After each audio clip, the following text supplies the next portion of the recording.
Chapter 387. For colluding with demonic appraisers and harming the innocent, the association's punishment was to remove Yang Qingshi's name from the association and hand him over to the authorities for punishment.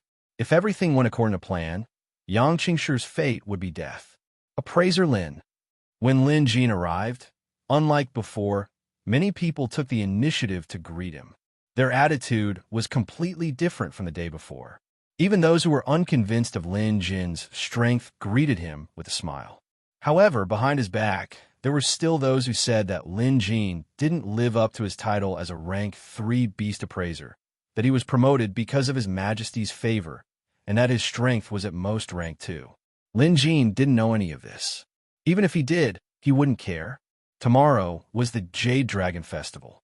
He would prove his strength and shut up all those who doubted his qualifications as a rank 3 beast appraiser.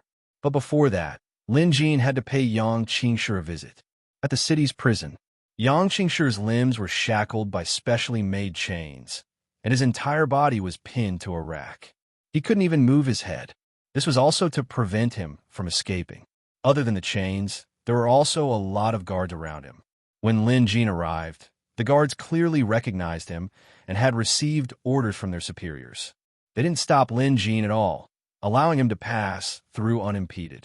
When he saw Yang Qingshi again, Lin Jin was startled. His appearance was pitiful, and he must have been tortured. His head was hanging low, and Lin Jin couldn't tell if he was dead or alive. Of course, Lin Jin knew that he wasn't dead. After all, he still had his needles. With that thought in mind, Lin Jin pierced the needles into Yang Qingshi's acupoints. As if he had been electrocuted, Yang Qingshi jerked his head up. His eyes were wide open and his mouth was agape. He was drenched in cold sweat, like a fish left to dry on the shore. He was indeed pitiful, but he didn't deserve any sympathy. Lin Jin was here to confirm if Yang Qingshi's master was one of the 5 demonic patriarchs. Upon seeing Lin Jin, Yang Qingshi gritted his teeth. He hated Lin Jin the most right now. Lin Jin, it's not too late for them to let me go. My master is Patriarch Shui Pao. If he makes a move, the entire Jade Dragon Kingdom. Shut up. Lin Jin injected the needles into Yang Qingshi's body. Yang Qingshi was in so much pain that he peed his pants. For hours. Inside the cell, Lin Jin interrogated Yang Qingshi for 4 hours, draining him of everything he knew, including what he had confessed and what he hadn't. Lin Jin only stopped when Yang Qingshi had nothing else useful to say. Ignoring Yang Qingshi, who looked like a dead dog, Lin Jin walked out of the cell. Lin Jin now knew how Yang Qingshi became Patriarch Shui Pao's disciple and how he met Patriarch Shui Pao. More than a decade ago, Yang Qingshi met an old man deep in the mountains of the grassy continent. The old man was one of Patriarch Shui Pao's incarnations. Back then, Patriarch Shui Pao displayed some of his techniques, and Yang Qingshi was immediately convinced. That was how he became the old man's disciple. Back then, Patriarch Shui Pao taught Yang Qingshi a few tricks that helped him become a rank 3 beast appraiser. In the months that followed, Yang Qingshi traveled all over the place and lured hundreds of people into the mountain. This was also what Patriarch Shui Pao had instructed him to do. Yang Qingshi didn't know what happened to the victims, but he guessed that they were all dead. After that, Patriarch Shui Pao sent Yang Qingshi out of the mountain, instructing him to bring 10 people into the mountain every year.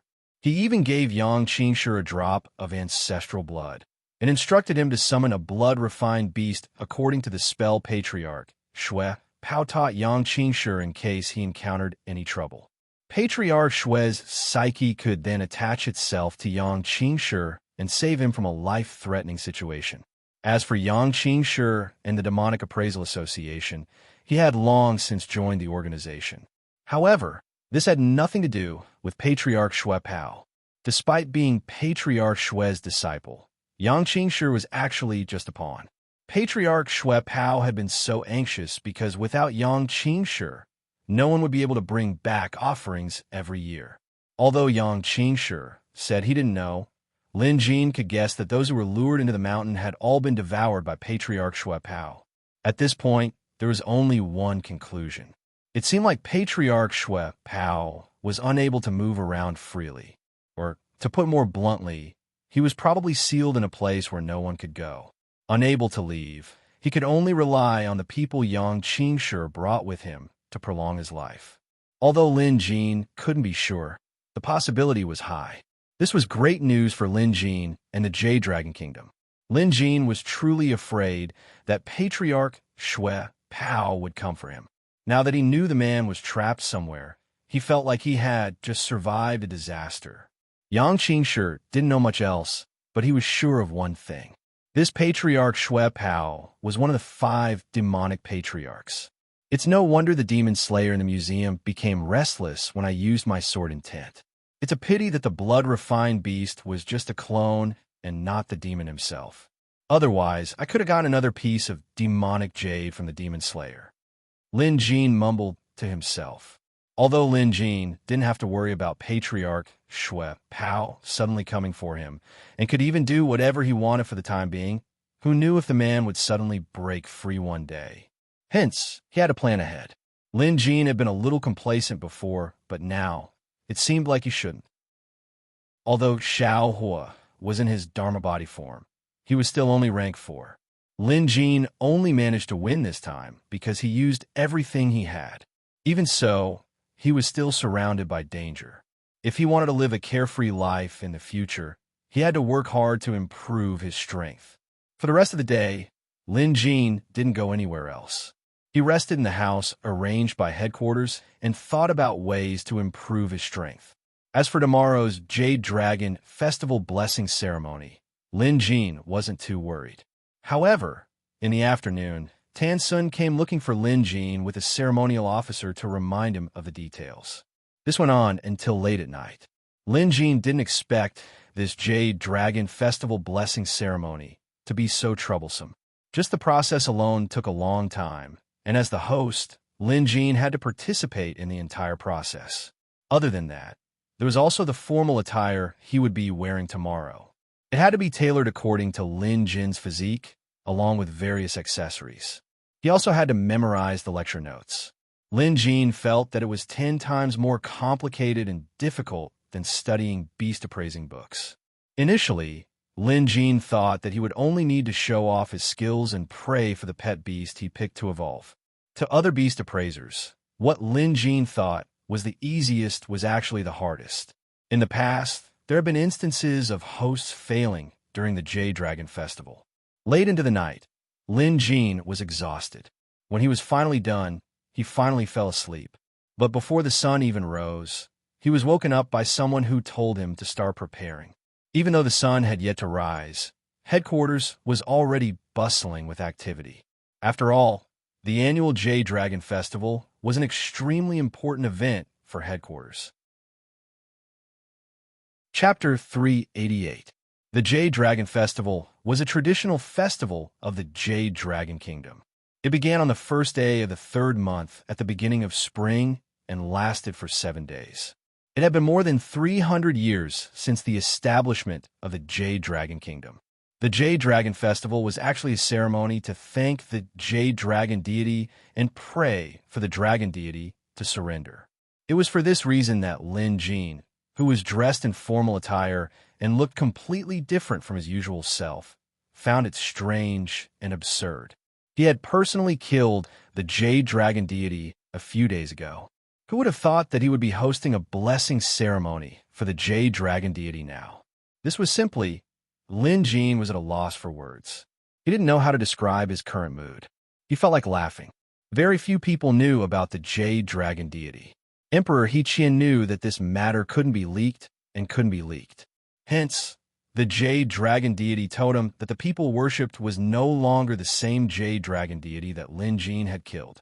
As a totem and a religion, the Jade Dragon deity was perfect and sacred. But to be honest, the Jade Dragon deity that Lin Jin had met wasn't sacred at all. Instead, greedy, cruel, and selfish were the best words to describe it.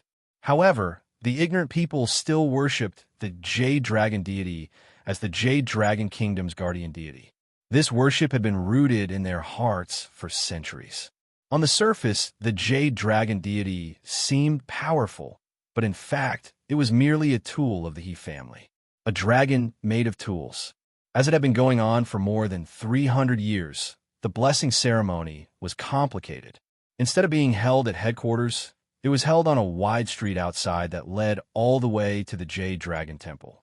The place was already packed with people. It was said that many people had arrived before dawn, hoping that they could go to the Jade Dragon Temple to offer incense. The people were superstitious about this. In fact, forget the fact that the old dragon was already dead. Even if he was still alive, he wouldn't give the people any blessings. Appraiser Lin, you may begin. An appraiser beside him reminded him.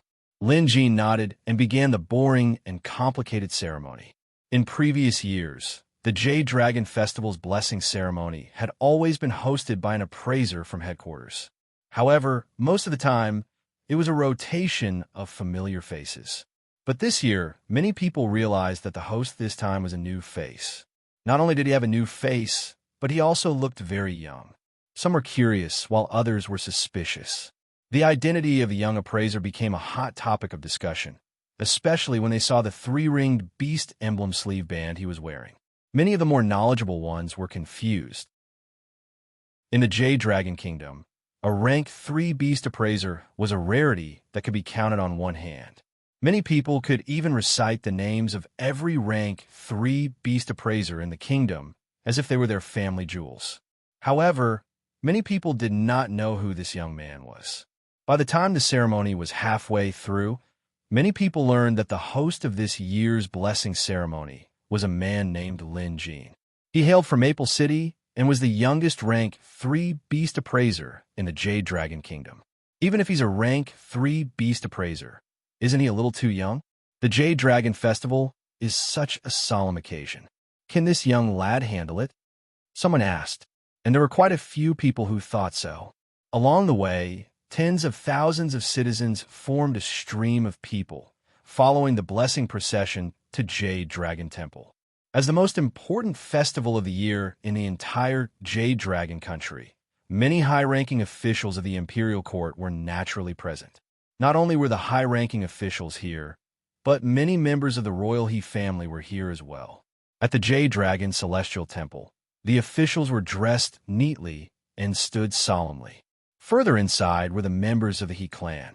As the emperor, He Qian had to be present as well. Behind him were the princes and grandsons. A few princesses were present as well. This year, the 6th and 7th princesses were here as well. He Qing had been cooped up in the palace for too long. She was a playful girl who enjoyed lively events, so now that she had the chance, she wanted to join in the fun. On the contrary, He Yu liked to be quiet. She usually did not attend such boring celebrations, but this time she had come. She had even taken the initiative to beg He Qian to come. The main reason was that He Yu had whispered something to her. I heard that the host of the Jade Dragon Festival's blessing ceremony is Appraiser Lin. With that, He Yu arrived. From the very beginning, she had been peeking outside as if waiting for someone. Beside her, He Qing giggled and whispered, "It's not time yet. Sister Yu, this isn't like you. Are you that eager to meet Appraiser Lin?" He Yu blushed at He Qing's words, but she forced a straight face and said, "Don't talk nonsense. Appraiser Lin saved me before, and I've never had the chance to thank him in person. This time, I just wanted to thank him in person." I understand. He Qing gave her a knowing look. The two conversed softly. After all, this was a very solemn occasion.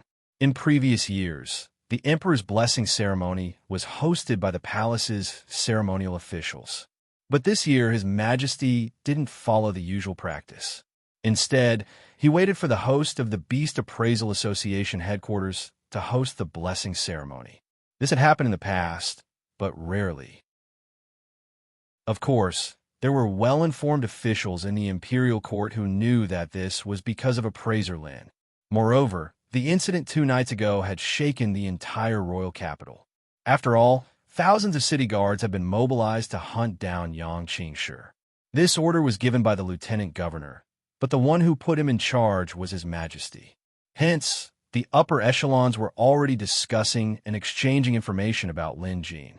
All in all, Lin Jin was extremely capable and His Majesty valued him highly. However, most people still had reservations about his capabilities. Still, everyone knew that this Jade Dragon Festival's blessing ceremony would be a great test for Lin Jin. This was because the last segment of the celebration was to randomly select a person to promote their pet beast by drawing lots. This was a beast appraiser's most powerful technique. 4 rank 1 and rank 2 beast appraisers. No one could say with absolute confidence that they could promote a rank 1 pet beast to rank 2. As for rank 2 to rank 3, it was even more difficult. Rank 1 beast appraisers couldn't do it, but a rank 2 beast appraiser might be able to do it by chance. Even a rank 3 beast appraiser couldn't guarantee a 100% success rate. Fortunately, as long as one was a rank 3 beast appraiser, they would have a high chance of advancing from rank 1 to rank 2. Moreover, most of the people here owned pet beasts that were rank 1. Hence, for the past few decades, rank 1 beast appraisers have been advancing from rank 1 to rank 2. The only difference was that the pet beasts were different. Even so, to be able to randomly select a pet beast and promote it from rank 1 to rank 2 was a huge test of a beast appraiser's abilities. At the very least, a rank 2 beast appraiser wouldn't be able to do it. Hence, if Lin Jin could successfully promote a pet beast from rank 1 to rank 2, it would at least prove that he was a rank 3 beast appraiser. Chapter 389. Everyone had their own thoughts. By now, they could hear the commotion outside. They're here. Usually, unless it was a special year, the emperor, the royal family, and the official celebrations would be held separately from the people. One would be held in the inner courtyard, while the other would be held in the outer courtyard. Only during special years would the emperor celebrate the Jade Dragon Festival with the people. Speaking of which, there wasn't any special annual fee this year, but this time, Jade Dragon Emperor chose to celebrate with the people. At this moment, the emperor and his officials were gathered at the Jade Dragon Dais in the Temple Plaza. The Jade Dragon Dais was circular in shape and had 3 elevations. Each platform had 12 steps, and the Jade Dragon Dais was surrounded by imperial guards. Ordinary people couldn't even get close to it, much less go up. They could only catch a glimpse of the emperor's face from a certain distance away from the guards. The entire Jade Dragon Festival was carried out in an orderly manner. As the host of the ceremony, Lin Jin naturally had to wait until he reached Jade Dragon platform. Dressed in his appraiser's robe, he looked calm. The officials finally got a closer look at Lin Jin, and they gasped inwardly. This appraiser Lin was too young. But to everyone's astonishment, when Lin Jin stepped onto the stage, the Imperial Guard's pet beasts and the high-ranking officials' pet beasts all bowed down. Some of them even laid flat on the ground, not daring to move. This was something that had never happened before. In fact, some people had noticed this strange phenomenon long ago. Usually, the streets were crowded with people and pet beasts of all kinds. In previous years, there would be all sorts of pet beasts howling and chirping. But this year was different. Other than the ceremonial music, there was no other sound. All the pet beasts were quiet, as if a boorish man had suddenly become well-mannered. Some attributed it to the Jade Dragon deity's manifestation of his dragon aura, while others suggested other reasons. But anyone with some knowledge would know that this had something to do with Lin Jin. In an instant, Lin Jin's image was shrouded in a mysterious veil among the officials. Behind him, He Ching wasn't surprised at all. This was Curator's unique skill. As Curator's disciple, Appraiser Lin obviously knew how to use it. He Ching suddenly felt an inexplicable sense of pride. Beside her, he stared at the solemn Lin Jin, seemingly lost in her thoughts. The next step was to recite some prayers that had been prepared in advance. Generally speaking, the symbolic meaning was greater than the actual meaning. His waist was aching, his legs were sore, and his throat was parched. It was a pity he couldn't drink water, or rather, he hadn't had a single drop of water since daybreak. In the past, he would be able to hold on for a few days without water, but now, he felt like he couldn't hold on any longer. Let's end this quickly. Lin Jin couldn't remember how many times he had thought of this. Below them were the beast appraisers of headquarters. Yu Mantang was annoyed to see Lin Jin stealing the limelight on stage, feeling jealous. It had been a year since he became a rank 3 beast appraiser, but he had never had a chance to show his face. I refuse to believe that you, Lin Jin, are a peerless genius. Let's see how you deal with the evaluation later, Yu Mantang mused. He knew it was wrong to think this way, but he still hoped that Lin Jin would suffer a huge setback later. In fact, many others shared the same thought. After all, many veteran beast appraisers had never had a chance to show their faces in public. It would be a lie to say they weren't jealous. In particular, many beast appraisers have been stuck at rank 2 for decades, failing multiple times in their attempts to break through to rank 3. Yet, Lin Jin, who seemed so young and inexperienced, managed to surpass them. Even after the incident with Yang Qingshi, they were still indignant. Hence, many of them were praying that Lin Jin would pick a rank 2 or even a rank 3 pet beast. If that happened, he would definitely embarrass himself in front of everyone. Of course, there weren't many rank 3 pet beasts, so the chances of him picking one were slim. However, a rank 2 was still a possibility. Finally, the tedious and boring ceremony came to an end. Lin Jin let out a sigh of relief. He would never do something like this again. Next up is the fortune drawing segment. Lin Yao had practiced this before. For this segment, a reputable person would have to go to the lot pot and draw 3 bamboo sticks. Based on the sticks, the person would be assigned a position. The ground of the Jade Dragon Temple was made of hexagonal stone slabs. These stone slabs were meticulously arranged. There were 81 bamboo sticks in the pot, and after 3 draws, the person would be able to determine the position of a stone slab based on the stick. Then, the pet beast of the person on the slab would be blessed once. In fact, the host would have to resort to some tricks to evolve. This segment was also the most popular one among the people. It was a little like a lucky draw, and once a person was chosen, it would be the top prize that could change their fate. Wouldn't a pet beast's evolution change their fate? In the past, either Lin Jin, the host of the ceremony, or the temple attendant would do the drawing. However, if His Majesty was here, the Emperor would definitely be the one to do it. It was the same this time. Tan Sun and the others had already informed Lin Jin of this rule. So Lin Jin had Jade Dragon Kingdom's Emperor personally draw the lots. He Qian was dressed to the nines today. It was a grand occasion. He walked over slowly, and according to etiquette, he bowed to the heavens and the Jade Dragon deity. Then, he said a few words that Lin Jin couldn't remember. It was nothing more than heaven bless Jade Dragon.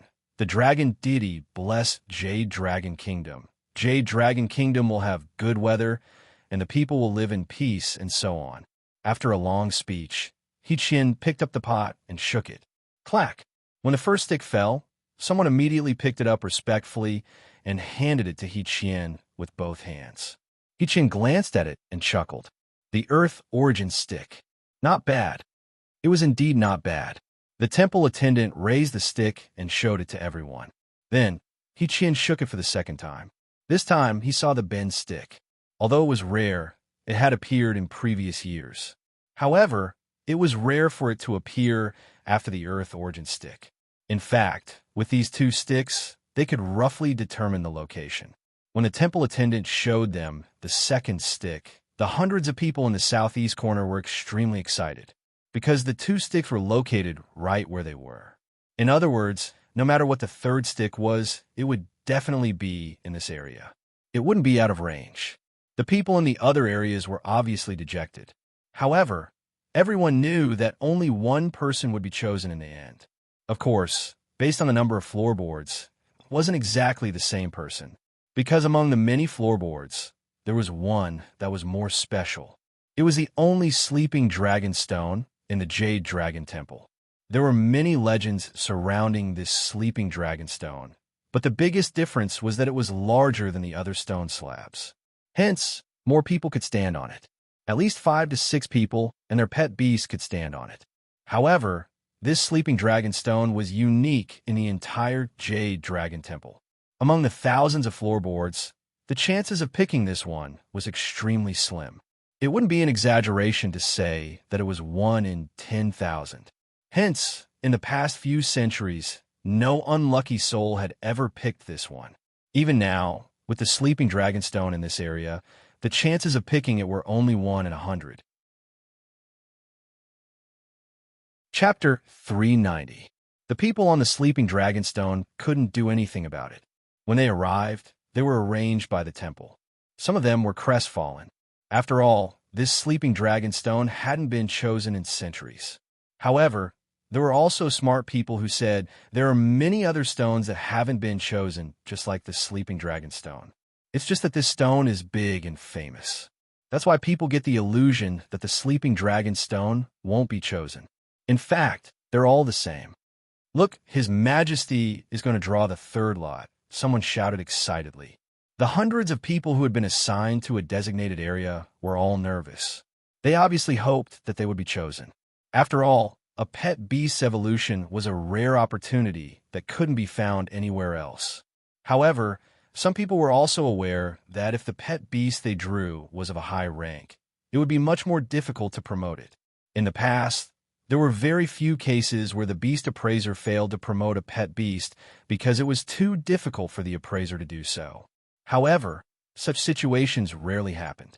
Furthermore, the appraisers appointed by headquarters had always been experienced rank 3 beast appraisers, so it was rare for the beast appraiser to fail on the spot.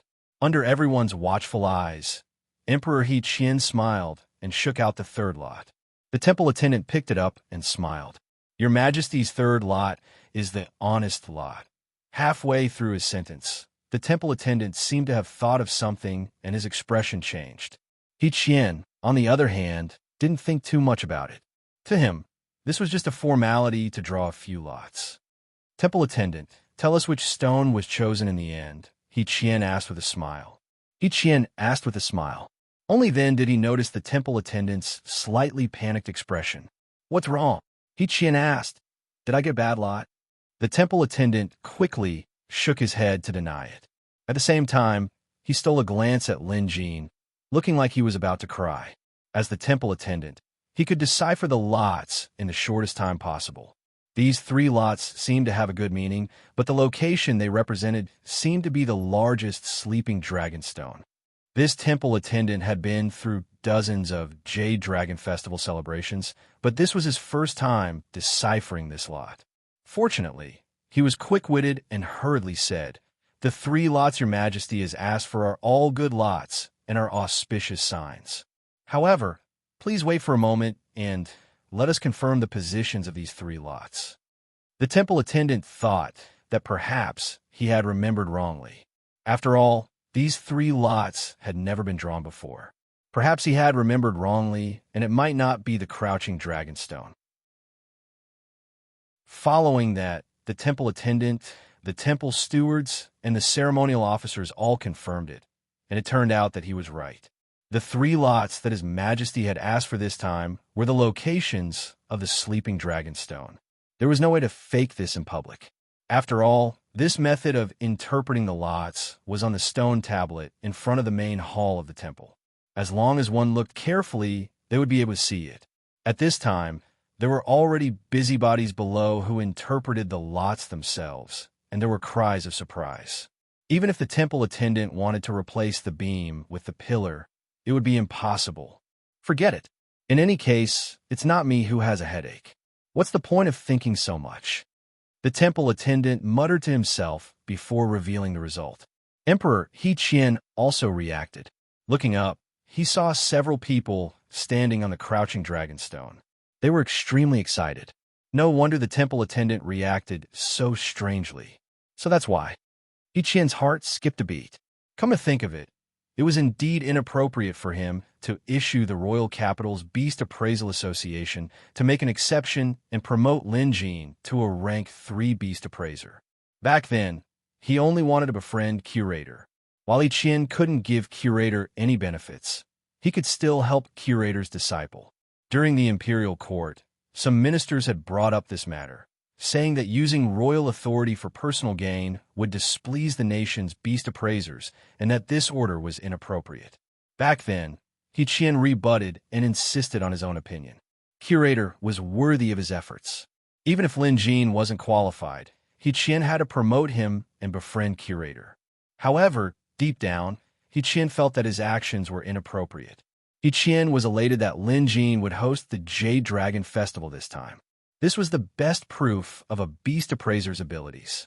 After all, the Jade Dragon Festival's host had always been a rank 3 beast appraiser, and only a rank 3 beast appraiser was capable of doing so.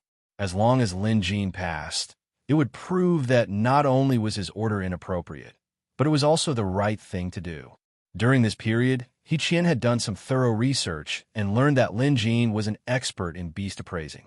This was the first time in several hundred years that Lin Jin had drawn the sleeping dragon stone.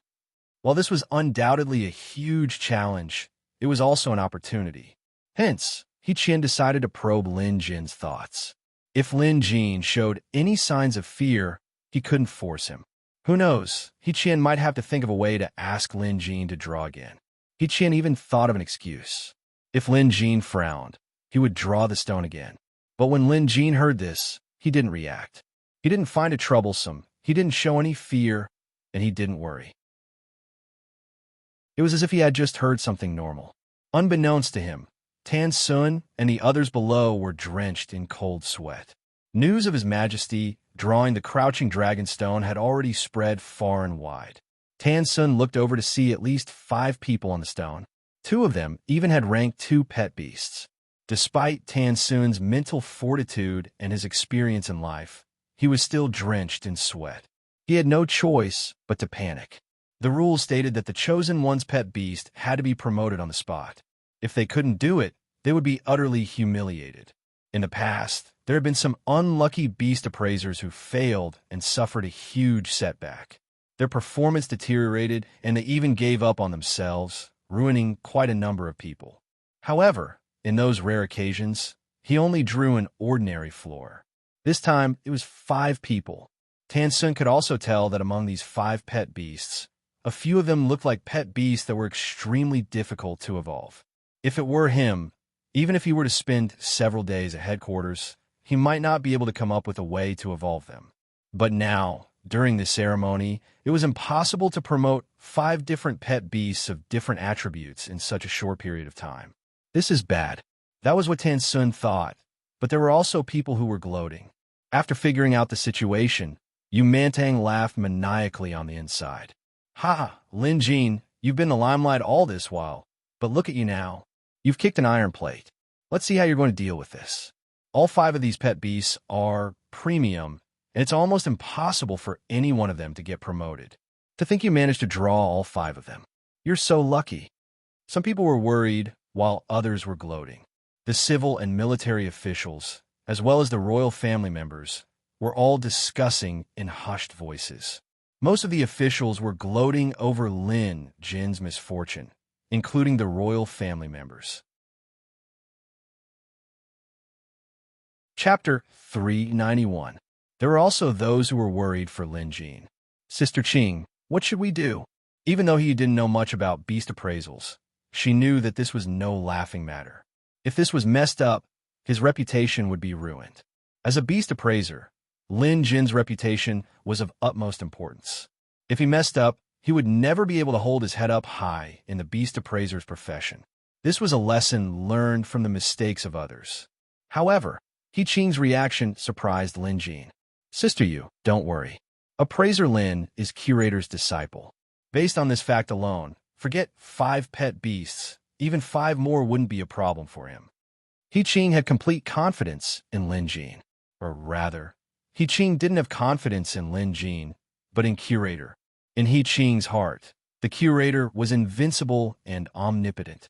He had already become the person that He Qing worshipped the most, and that worship had reached a fanatical level. Therefore, she had to support the Curator's disciple, and he definitely had the means to solve any problem. He shook her head. Although she knew Lin Jin had extraordinary skills, beast appraising was beast appraising and leveling up was leveling up. The two were completely different. Not to mention, helping a pet beast he had never seen before to evolve under such circumstances was no longer a problem that could be solved with skills. After all, no matter how clueless he was, she knew that different pet beasts had different bloodlines and potentials. Even among the same bloodline, there were differences in their individual characteristics. There was no standard way to evolve a pet beast. 10,000 beasts meant 10,000 different methods. To help 5 pet beasts evolve under such circumstances, he knew that a rank 3 beast appraiser couldn't do it. Perhaps a rank 4 beast appraiser could. However, in the Jade Dragon Kingdom, the highest they could achieve was a rank 3 beast appraiser. Only premium countries had rank 4 beast appraisers. However, he didn't tell He Qing this. Now that He Qing was in a fanatic state, she wouldn't listen to anything she said. He looked at Lin Jin and sighed. At the same time, she was trying to think of a way to help Lin Jin. Meanwhile, Lin Jin's expression remained calm, as if he didn't realize what kind of hopeless situation he was about to face. To other beast appraisers, this was a hopeless situation. 5 lucky people and 5 lucky beasts were brought over. Among these 5 people, there were commoners at the bottom of society, and there were also people dressed in embroidered robes. They seemed to have some status. At the very least, they were from wealthy families. When the 5 of them came up, they bowed and saluted. All of them were extremely excited. Some of them were even at a loss of what to do, not knowing where to put their hands. The 5 pet beasts stayed by their master's side. Only then did Lin Jin glance over. For dogs and a horned turtle. Most families had pet beasts that were dogs. Of course, canine beasts were also a subspecies of wolf beasts. There were many types of canine beasts with different body shapes, appearances, and even habits. These 4 hound beasts were all different from each other. Some of them were small in size, but they were as strong as bulls, with short fur and a large head. Some of them had fur like manes and a tail like a broom. Others had long and sharp ears, a long mouth, and long legs. There was also one that looked completely like a mongrel. Standing on the stage, it was actually shivering, and its eyes were filled with grievance. That horned tortoise was indeed something. Horned turtles came in different sizes, and this one wasn't small at all. It was half the height of a human and had a thick shell.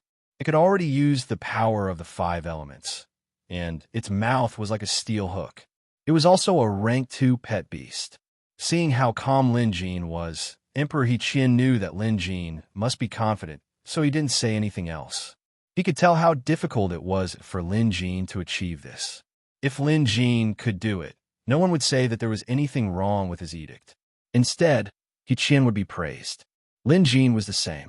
As long as he could pass this test today, he could rise to become Jade Dragon Kingdom's #1 beast appraiser. He Qin wasn't making this up. Just take these 5 pet beasts, for example.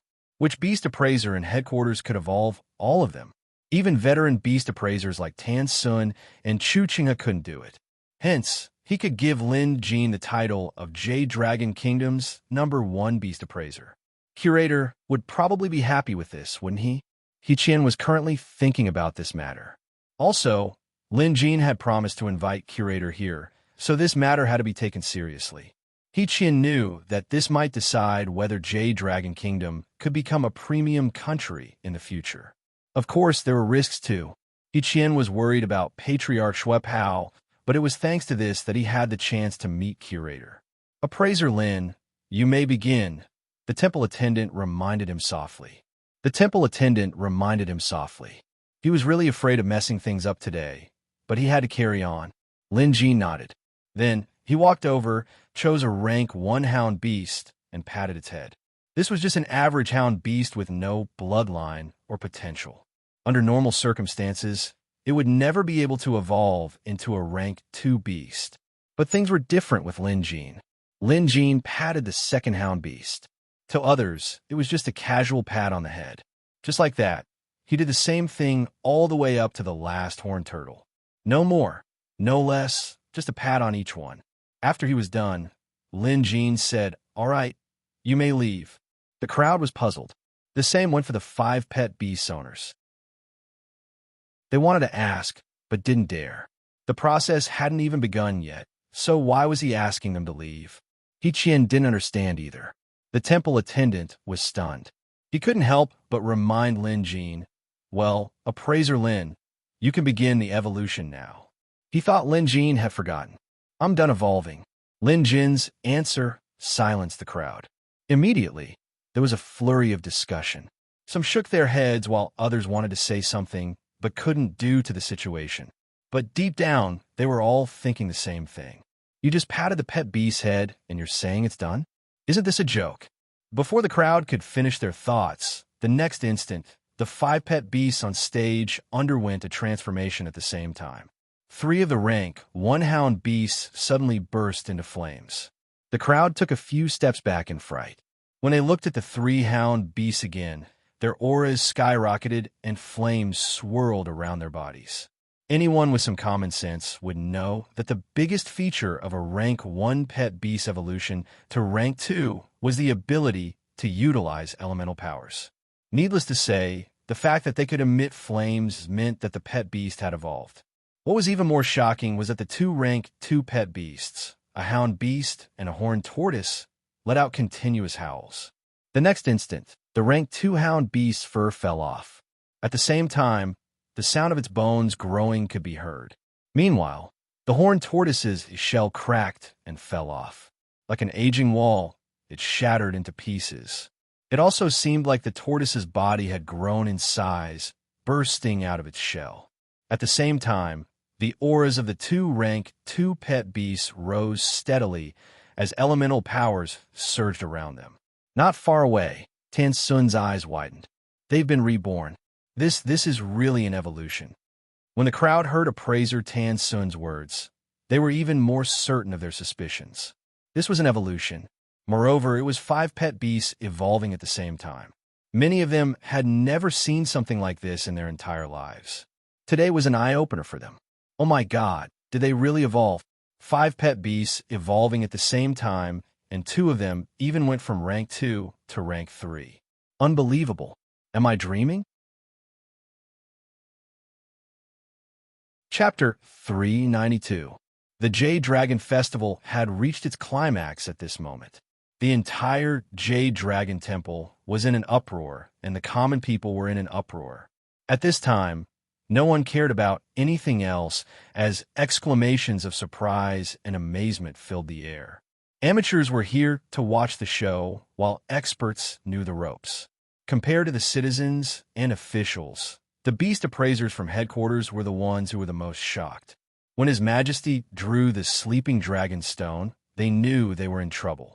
Especially when they saw the 5 beasts on stage, they secretly appraised them using their beast appraisal skills. It wasn't an exaggeration to say that all 5 beasts were of the highest quality grade.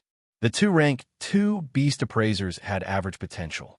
Of course, if it were a rank 2 or 3 beast appraiser from headquarters, they might be able to come up with an evolution method in a few days. With the help of medicinal pills, they had a high chance of succeeding. However, it was impossible for them to appraise the beasts on the spot and evolve them on the spot. Brother Tan, Lin Jin's skills are incredible. I've appraised that horned tortoise before. Although I came up with an evolution method, the required medicinal pills were exorbitant, and I only had a 30% chance of success, Chu Qinghe said with a solemn expression. Chu Qinghe and Tan Sun were on the same level at headquarters. They were both rank 3 beast appraisers with a wealth of experience and knowledge. In addition, Chu Qinghe was an arrogant man. For someone like him to say something like this meant that Chu Qinghe had acknowledged Lin Jin's identity as a rank 3 beast appraiser. Tan Sun smiled bitterly. Brother Chu, Lin Jin isn't just amazing. You were only paying attention to the 2 rank 2 pet beasts, but didn't you notice the 3 rank 1 hound beasts? Huh? Chu Qinghe was stunned. He hadn't noticed this earlier. After all, no matter how he looked at it, it was more difficult to evolve a rank 2 pet beast into a rank 3 beast than a rank 1 hound beast. However, Tan Sun would have a reason to mention this. Hence, when Chu Qinghe took a closer look, he immediately understood. How could this be? Chu Qinghe was flabbergasted. Even when he saw Lin Jin promote 2 rank 2 pet beasts to rank 3, he didn't look this shocked. Many other beast appraisers looked over as well. The rank 2 beast appraisers could tell what was going on, but the rank 1 beast appraisers were clueless. At this moment, Tan Sun said, Brother Chu, you've noticed it too, right? Chu Qinghe nodded. The shock on his face had yet to fade. Tan Sun knew that the other party had figured it out. so he didn't say anything else. As for those who could figure out, they didn't dare say anything else when they saw the two big bosses of the headquarters keeping quiet. In this way, it could be said that those who did not see through it were suffocating. They didn't dare to ask, and their hearts were filled with anxiety. As a rank 3 beast appraiser, Yu Mantang could tell that Lin Jin's true feat today wasn't to elevate the 2 rank 2 pet beasts to rank 3, but to elevate the 3 rank 1 hounds to rank 2. Truth be told, Yu Mantang had been reluctant to admit defeat earlier. But now, no matter how reluctant he was, he knew that Lin Jin's skills far surpassed his own. He couldn't even tell how Lin Jin completed the pet beast's evolution. All he saw was Lin Jin patting the beasts one by one. If even the top beast appraisers at headquarters could not see through it, how could anyone else?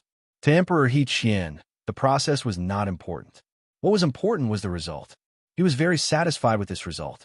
Very satisfied. Lin Jin's skill as a beast appraiser was incredible, and that was enough. With this, his insistence on issuing the decree was a brilliant move, a testament to his keen foresight. With this, who would dare to say that the emperor had made a foolish move behind his back? More importantly, this indirectly raised He Qian's evaluation of curator to a whole new level. Lin Jin was only curator's disciple, but he was already capable of such a feat. It was as easy as flipping his palm. Just how strong was curator?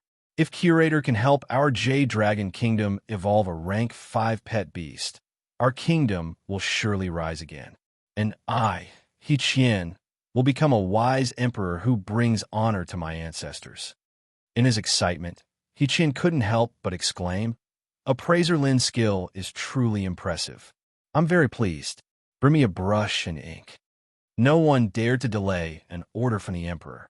Brush, ink, paper, and even a table were quickly brought over. "Today, I would like to bestow Appraiser Lin with a piece of calligraphy." He Qian was getting serious. Although Lin Jin didn't think it was necessary, it wasn't his place to dissuade him. Soon, He Qian picked up his brush and wrote down 6 words on the paper. In terms of calligraphy, He Qian's skill was definitely considered to be highly accomplished. Even to Lin Jin, it was impressive.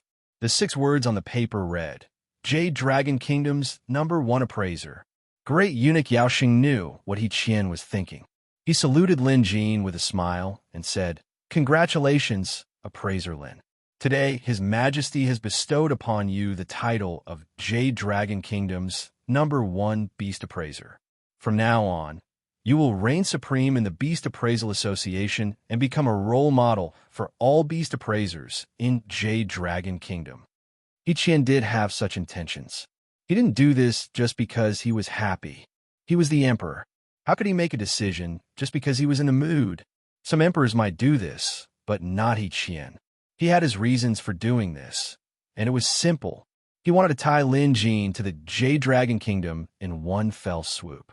He Qian knew very well that someone like Lin Jin had skyrocketed. With his beast appraising skills and the inconceivably powerful curator backing, even if he was the emperor, Lin Jin wouldn't have to listen to his orders.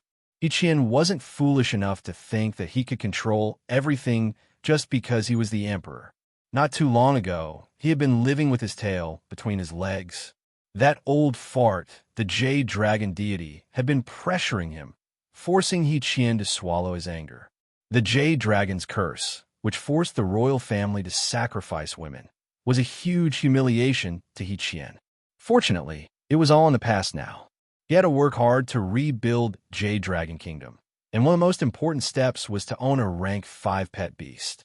This would be the stepping stone to becoming a premium country. Hence, He Qian wanted to give Lin Jin the greatest glory and a high status. The title of Jade Dragon Kingdom's #1 appraiser was the best thing he could get. With this, Lin Jin would be bound to the Jade Dragon Kingdom, sharing both glory and disgrace. Many people were shocked by the emperor's actions. While they were surprised, they were also envious. Because with this, Lin Jin had surpassed all beast appraisers in the Jade Dragon Kingdom. Even veteran beast appraisers like Tan Sun and Chu Qinghe would be ranked below Lin Jin from now on. The kingdom was aware of the emperor's decree. But who knew that Tan Sun and Chu Qinghe were utterly convinced. Not only did they not feel the slightest bit of resentment, they even thought that Lin Jin deserved the title. The two most senior and highest-ranking beast appraisers at headquarters exchange a glance, reading each other's thoughts. One word: convinced. Chapter 393. The Jade Dragon Festival was nearing its end as the citizens began to leave in an orderly fashion. However, today's incident would surely become a topic of conversation for them in the future. They could brag about it for quite some time.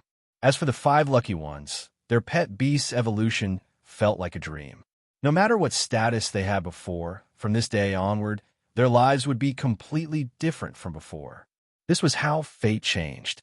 A regular citizen with a rank 2 pet beast would be able to take up a higher position in the future. With a rank 3 pet beast, it would be a piece of cake for them to establish their own faction. Some of the 5 of them had even caught the eye of the royal capital's nobles and were prepared to meet them in private. Putting these trivial matters aside, Lin Jin was now preparing to leave. He had been busy from dawn until now, so he was feeling a little tired.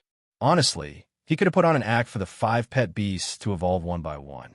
He could have even put on a show to deceive them. But he didn't. Too lazy to do that. He simply slapped them and used the pulse-seeking technique in conjunction with his own spirit energy to help the 5 pet beasts evolve.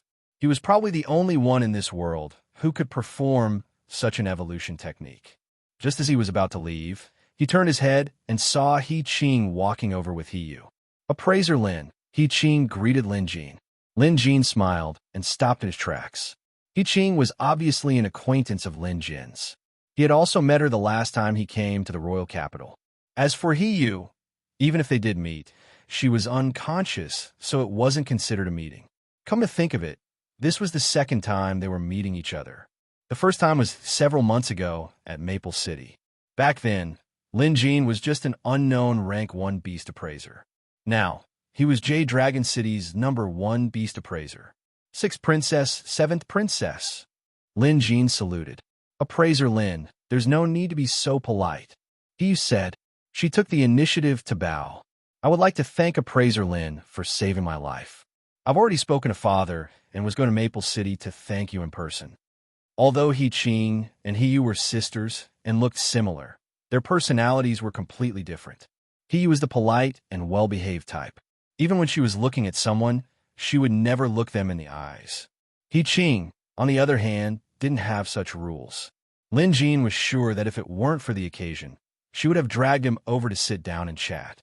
Since we've met today, 6th Princess, you won't have to travel all the way to Maple City anymore. Lin Jin smiled. That won't do. He Qing panicked.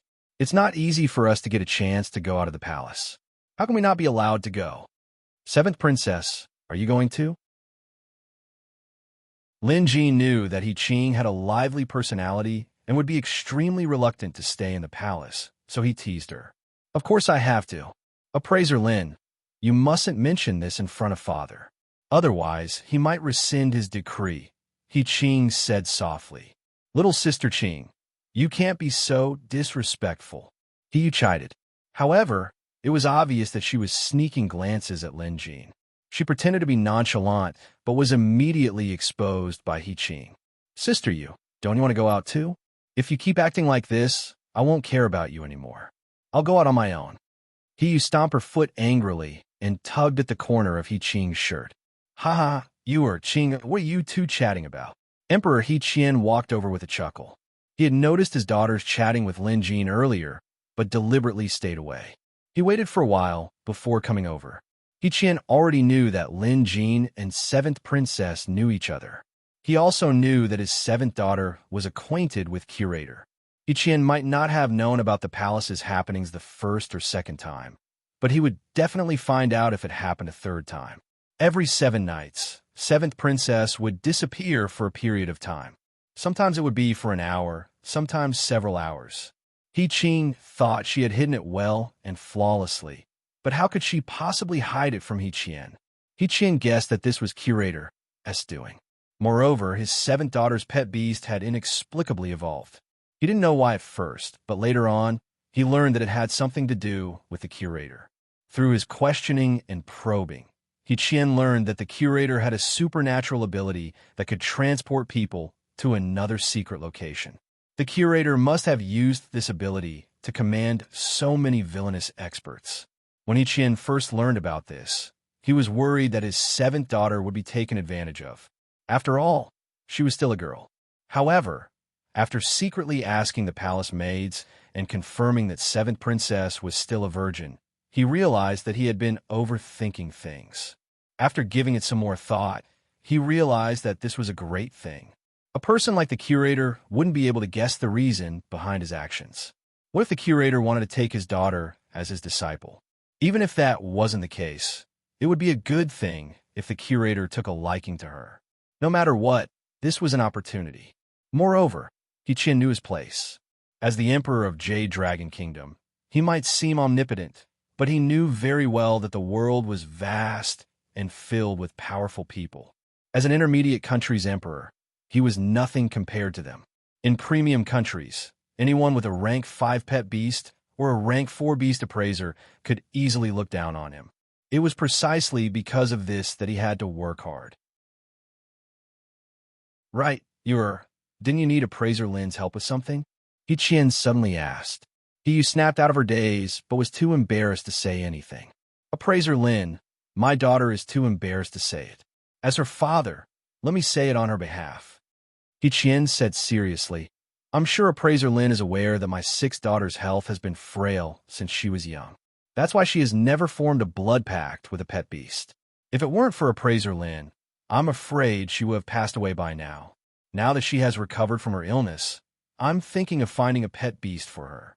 Appraiser Lin is an expert in this field, so I would like to ask for your help. Qian wanted to help appraise the pet beast most suitable for Hiyu and help her form a blood pact. This was a basic skill that every beast appraiser had to master. Since Qian had spoken, how could Lin Jin refuse? Moreover, this was a small matter to him, so he nodded in agreement. All right, Appraiser Lin, you must be tired today. Rest well. Tomorrow, I will send someone to headquarters to escort you to the palace. After Qian was done, Lin Jin excused himself. Qian and he looked like they hadn't had enough, but they didn't dare to say anything at this point. After returning to headquarters, Lin Jin sat down on a chair and took a sip of freshly brewed tea. Only then did he feel a sense of comfort. From now on, I won't be attending the Jade Dragon Festival anymore. This was what Lin Jin was thinking. He would rather fight and kill. As the sky darkened, someone delivered a box of delicacies, a pot of aged wine, and a plate of pastries. However, Lin Jin was more concerned about the person who delivered the box. It was Appraiser Tan's son. Appraiser Tan, how can I accept this? After opening the door, Lin Jin hurriedly took the box from the man's hands. Tan's son smiled. I happen to be looking for Appraiser Lin, so I thought I'd bring it along. His tone was carefree and nonchalant. Over at headquarters, Lin Jin was naturally the closest and most respectful to Appraiser Tan's son. Even though his beast appraising skills had surpassed the man's, his respect for him didn't diminish one bit. Chapter 394. Lin Jin quickly invited Tan's son in. Appraiser Lin, have you gotten used to the place? Tan's son asked with a chuckle. Lin Jin nodded. Although the guest house here wasn't as good as his mansion back in Maple City, it wasn't too shabby either. It was much better than the small, run-down place he used to live in. Moreover, it was only temporary, so Lin Jin didn't care too much about it. He could tell that Tan's son had something to say. Appraiser Tan, why don't we have a drink? Lin Jin asked as he took out the bottle of aged wine from the lunchbox. Tan's son nodded without rejecting the offer. Indeed, Tan's son was here for a reason. In fact, he wasn't the only one. The other rank 3 beast appraiser, Chu Qinghe, had planned to come as well. However, Chu Qinghe had never interacted with Lin Jin in the past, so he was too embarrassed to show up. Instead, he entrusted Tan's son to teach Lin Jin how he managed to reconstruct spirit roots for the 3 rank 1 hound beasts. Tan's son and Chu Qinghe had been discussing this matter for the entire afternoon. During the ceremony, when Lin Jin helped the 5 pet beasts evolve, most people assumed that rank 2 to rank 3 would be the hardest. Hence, Most people focus their attention on the two rank 3 pet beasts. But in the eyes of insiders like Tan Sun and Chu Qinghe, it was the 3 rank 1 hound beast that had truly shocked everyone this time. Chu Qinghe and Tan Sun had discussed this before. The 3 rank 1 hound beasts were the most ordinary type of pet beasts. They had no chance of evolving. Moreover, they all had different attributes. Either they were a mess without a prominent main attribute, their attributes were missing, or their spirit meridians were damaged, making it impossible for them to evolve. Any one of these 3 top-grade beasts could stump a rank 2 beast appraiser. A rank 1 beast appraiser wouldn't even be able to figure out a way to evolve them. Tan Sun and Chu Qinghe weren't boasting. It was the truth. It was already impressive enough for a rank 1 beast appraiser to be able to understand the basic conditions of the 3 hound beasts. Asking them to evolve these pet beasts was too much for them. They couldn't even come up with a solution. A rank 2 beast appraiser might be able to do it, but it would take a lot of effort. Moreover, there was a huge difference between coming up with a solution and being able to implement it. Of course, for rank 3 beast appraisers like Tan Sun and Chu Qinghe, they were able to find a way to upgrade even these top-grade beasts. In fact, it wouldn't be difficult for them to do so. However, there were also differences in the methods of advancement.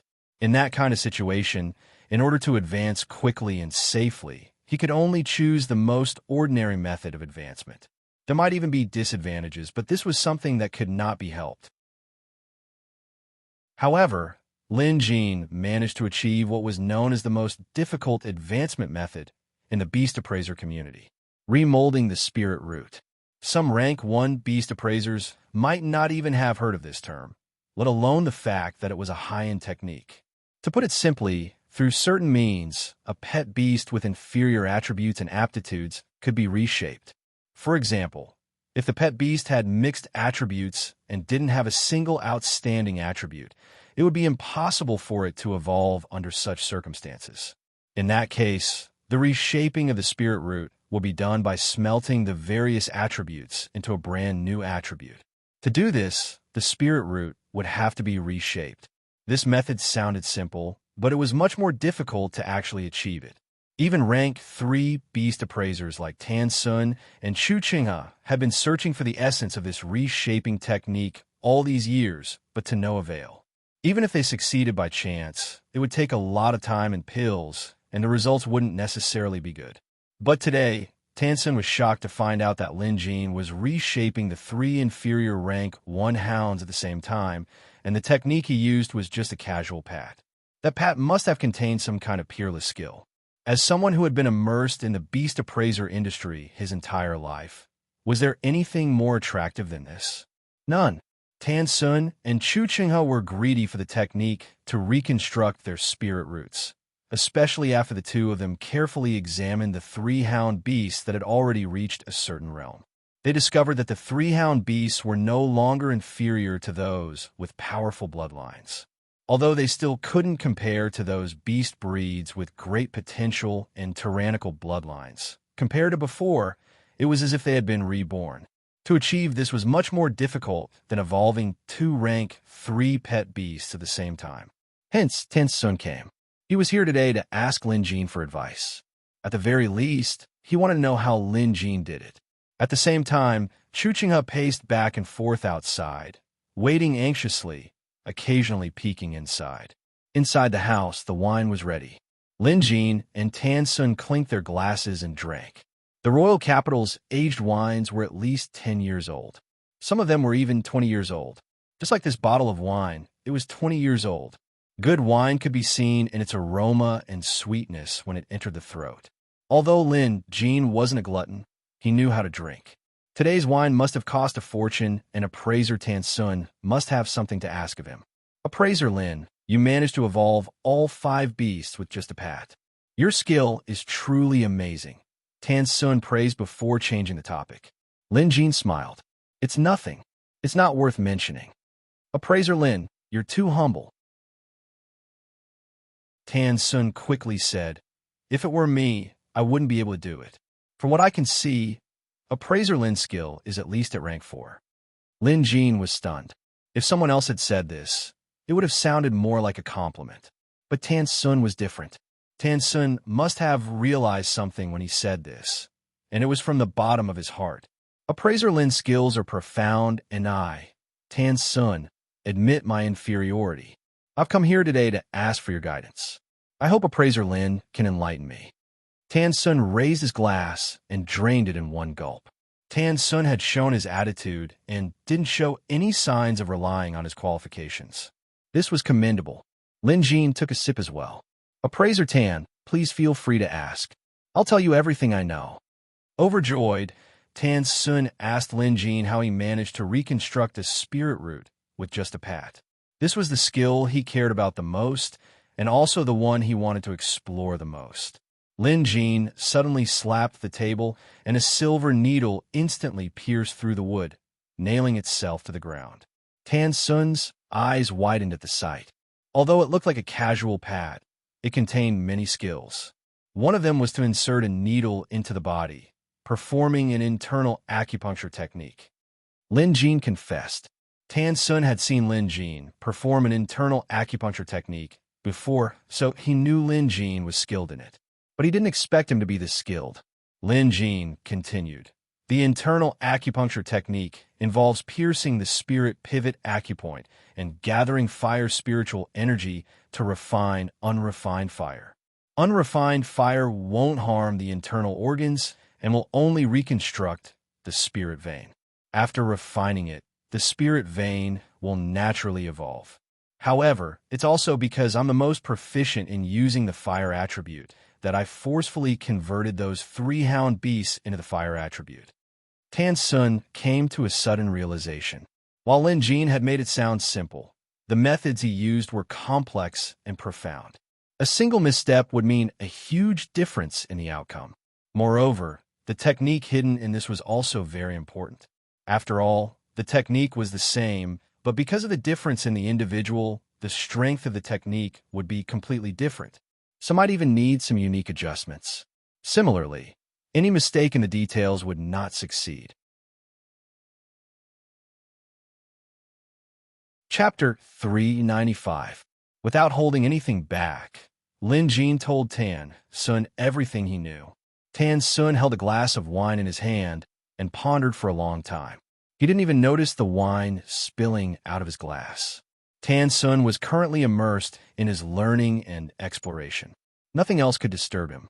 Half an hour later, Tan Sun finally digested the contents of Lin Jin's short speech. By then, Lin Jin had already taken a few bites of food. He hadn't eaten much today, so Lin Jin was starving. When Tan Sun snapped out his daze, he quickly wiped the table after noticing the spilled wine. He had learned a lot from Lin Jin earlier and learned many exquisite methods. At the very least, he now knew how to reconstruct a spirit root. Of course, knowing was one thing. To truly utilize it, he still had to study it. Beast appraisers had different skills and abilities, so their methods differed from one another. Of course, Tan Sun still didn't understand much, so he humbly asked Lin Jin for advice. Lin Jin didn't hold anything back and told him everything he knew. This included some beast appraising techniques and acupuncture techniques. If someone were to witness this scene right now, they might discover something inconceivable. It was as if Tan Sun and Lin Jin were the student and Lin Jin were the teacher. The student humbly asked for guidance while the teacher calmly answered. However, the ages of the teacher and student were completely reversed. Whether it was Tan Sun or Lin Jin, neither of them noticed this. Or rather, given their personalities, they wouldn't care about such things. One was thirsty for knowledge, while the other enjoyed the process of discussing techniques. As they spoke, the content of their discussion was no longer limited to reconstructing one spirit root.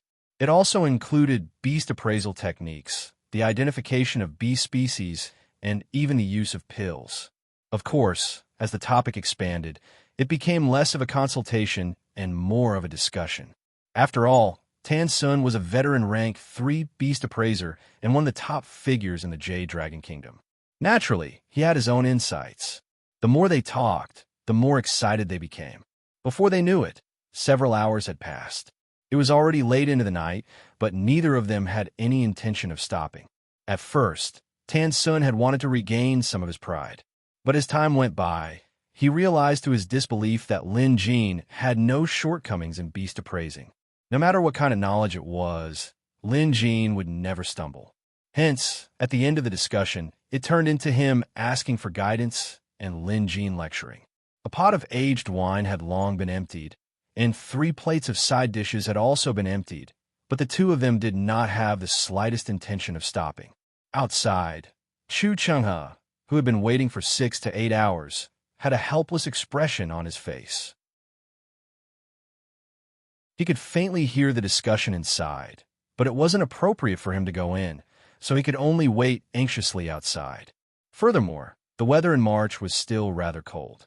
Finally, Chu Chenghe felt a chill all over his body and couldn't help but sneeze. In the dead of the night, the sneeze was so loud that Tan Sun and Lin Jin heard it from inside the house. Tan Sun was still in high spirits when he heard the sneeze. His expression changed, and he cursed inwardly. How could he have forgotten about Appraiser Chu? Looking at the sky again, it was already past midnight. He had actually not noticed it for such a long time. Appraiser Tan, who's out there? Lin Jin asked. After giving it some thought, Tan Sun decided not to keep it a secret and explain the situation. Lin Jin quickly got up and went out to invite Chu Chenghe in. Poor Appraiser Chu was shivering from the cold and couldn't recover even after coming in. Tan Sun looked guilty as he mused. How could I have forgotten about this? Lin Jin, on the other hand, performed a few tricks and the house began to warm up. After all, he was an expert in playing with fire, so this was child's play. When Chu Chenghe finally came to, Tan Sun and Lin Jin felt bad about disturbing him. It was already late at night, after all. Lin Jin sent them to the door and said with a smile, "Both of you are Lin Jin seniors. If you need anything in the future, feel free to look for me. I'm more than happy to discuss the art of beast appraising with both of you." Tan Sun inwardly shook his head. Discuss? We're the ones asking for guidance, all right? To think that I, Tan Sun, would be surpassed by a junior after just a few decades in the industry. However, Tan Sun wasn't angry at all. Instead, he was happy. After all, it was inevitable that the new generation would surpass the old. He was happy that a talent like Lin Jin had emerged from the Jade Dragon Appraiser Association. Chu Chenghe shared the same thought. Chu Chenghe already had a rough idea of Lin Jin's spirit root reconstruction technique. Intrigued, he said, "Appraiser Lin, your spirit root reconstruction technique is worthy of being published in a book. If you could publish it, it would surely cause a commotion in the association. Also, it's not that we think too highly of ourselves, but to be honest, Appraiser Lin, your current rank is enough for you to break through to rank 4. Tan Sun's eyes lit up at this. Brother Chu is right. Appraiser Lin, just this spirit root reconstruction technique alone is enough for you to reach the level of a rank 4 beast appraiser. Why don't you try for it? Since the 2 rank 3 beast appraisers said so, Lin Jin was tempted. A rank 4 beast appraiser obviously couldn't be compared to a rank 3 beast appraiser. If it was possible, Lin Jin was more than willing to give it a try.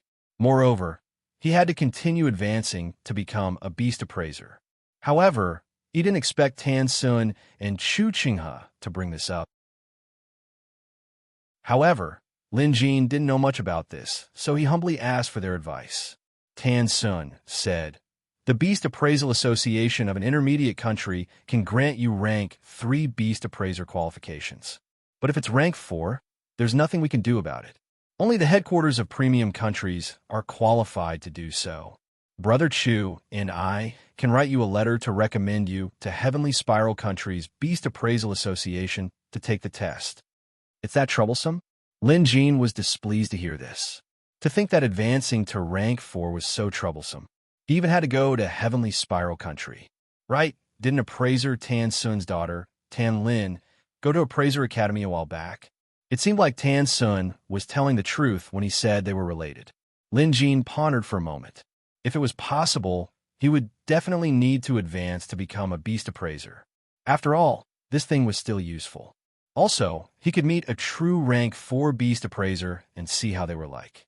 However, Lin Jin wouldn't be going there for the time being. He still had some matters to attend to. After some thought, Lin Jin saluted Tan Sun and Chu Chenghe. Appraisers, it won't be too late for me to go to Heavenly Spiral in the near future.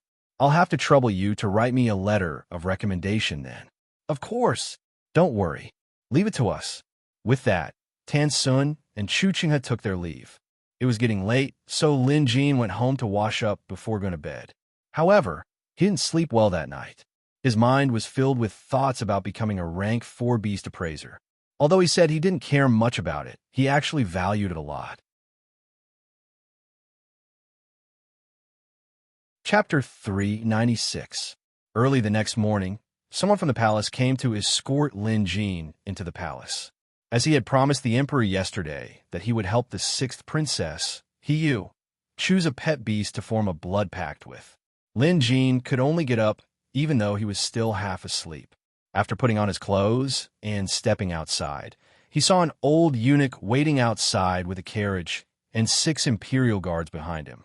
Although there were only a few of them, their aura was impressive. After all, they were members of the royal family. Lin Jin had seen this old eunuch before. He had been accompanying He Qian for the past few days, so he must be the emperor's trusted aide. Appraiser Lin, His Majesty has sent me to invite you into the palace. This old eunuch was obviously Yao Sheng. He Qian had sent him here to show his respect. Lin Jin saluted.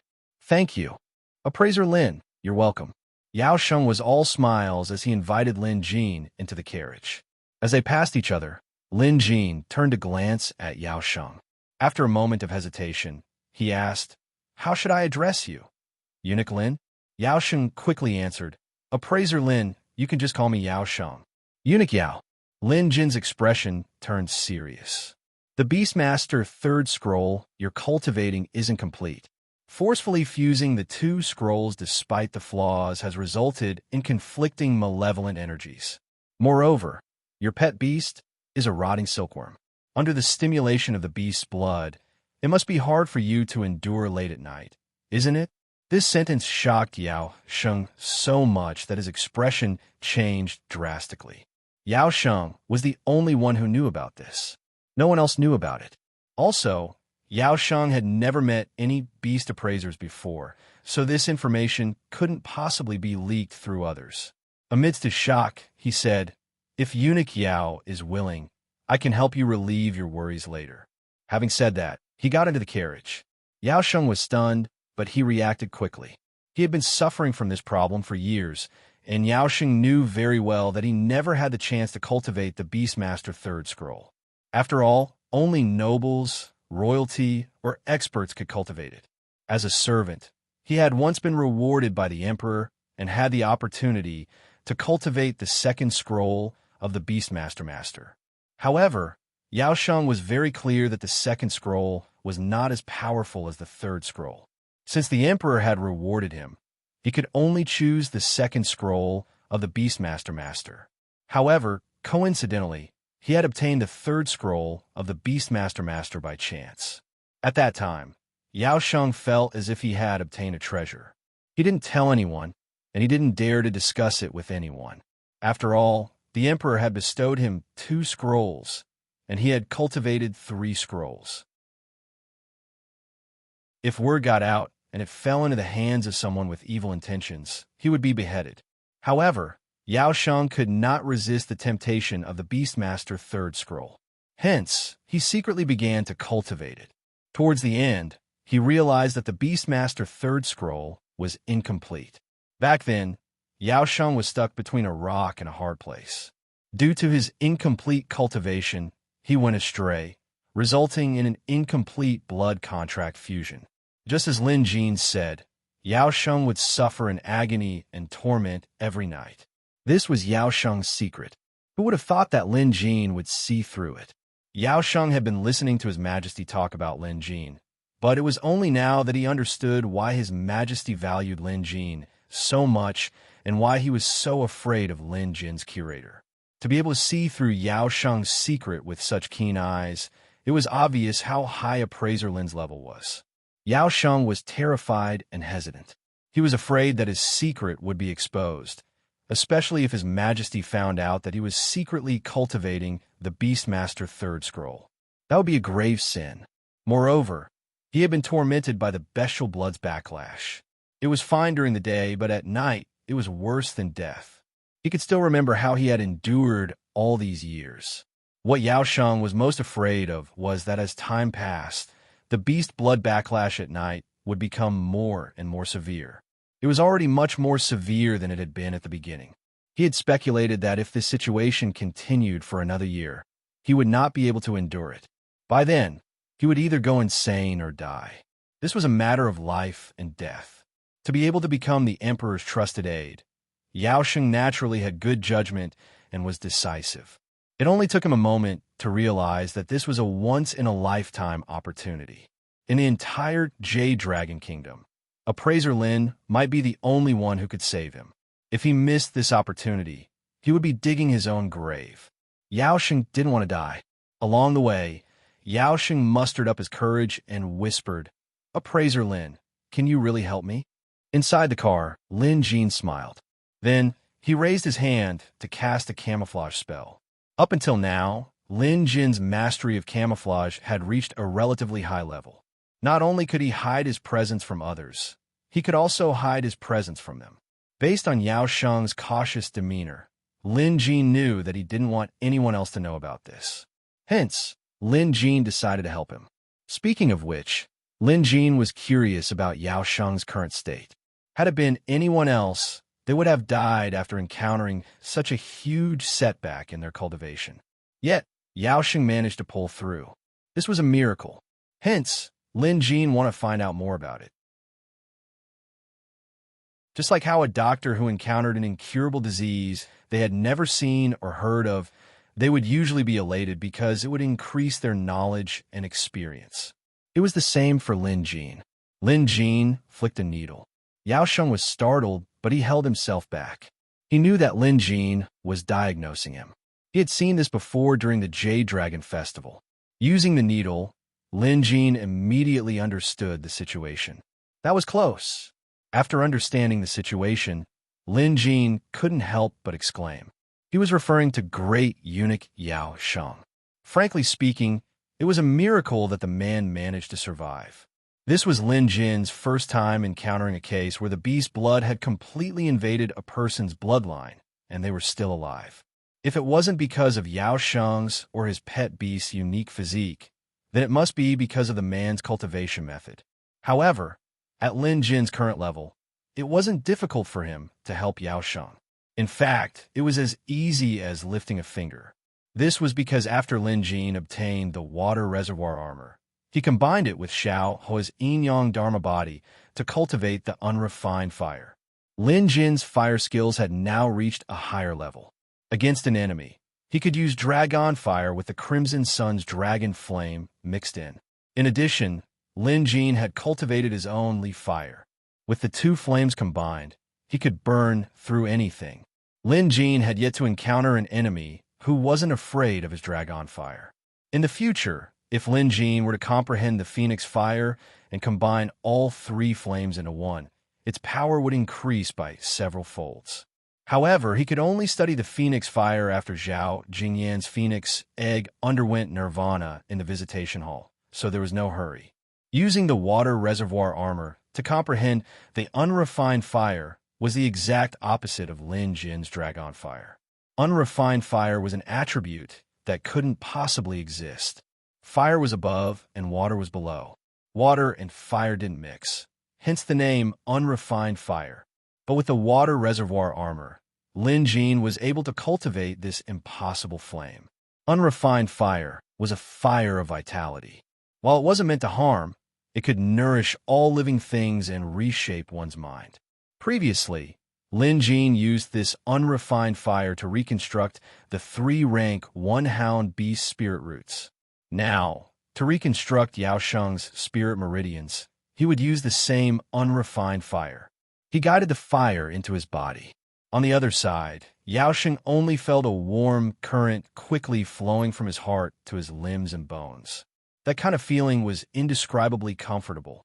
The problem was that the warm current was extremely scorching, but it did not hurt him. Instead, it gave him a comfortable feeling of belonging, making him immersed in it and unable to extricate himself. For so many years, Yao Sheng had been bearing the pain of the beast blood's backlash. That cold chill flowed through his veins and seeped into his bones, tormenting him so much that he wished he was dead. But now, as the warm current flowed through his body, he felt as if he had been reborn from the fire. This feeling only lasted for 10 breaths, but to Yao Sheng, it was like he had been reborn. Just then he heard a voice. "Eunuch Yao." As if waking up from a dream, Yao Sheng opened his eyes to see an imperial guard calling out to him. Clearly, he had been too immersed in that state that he was standing on the ground.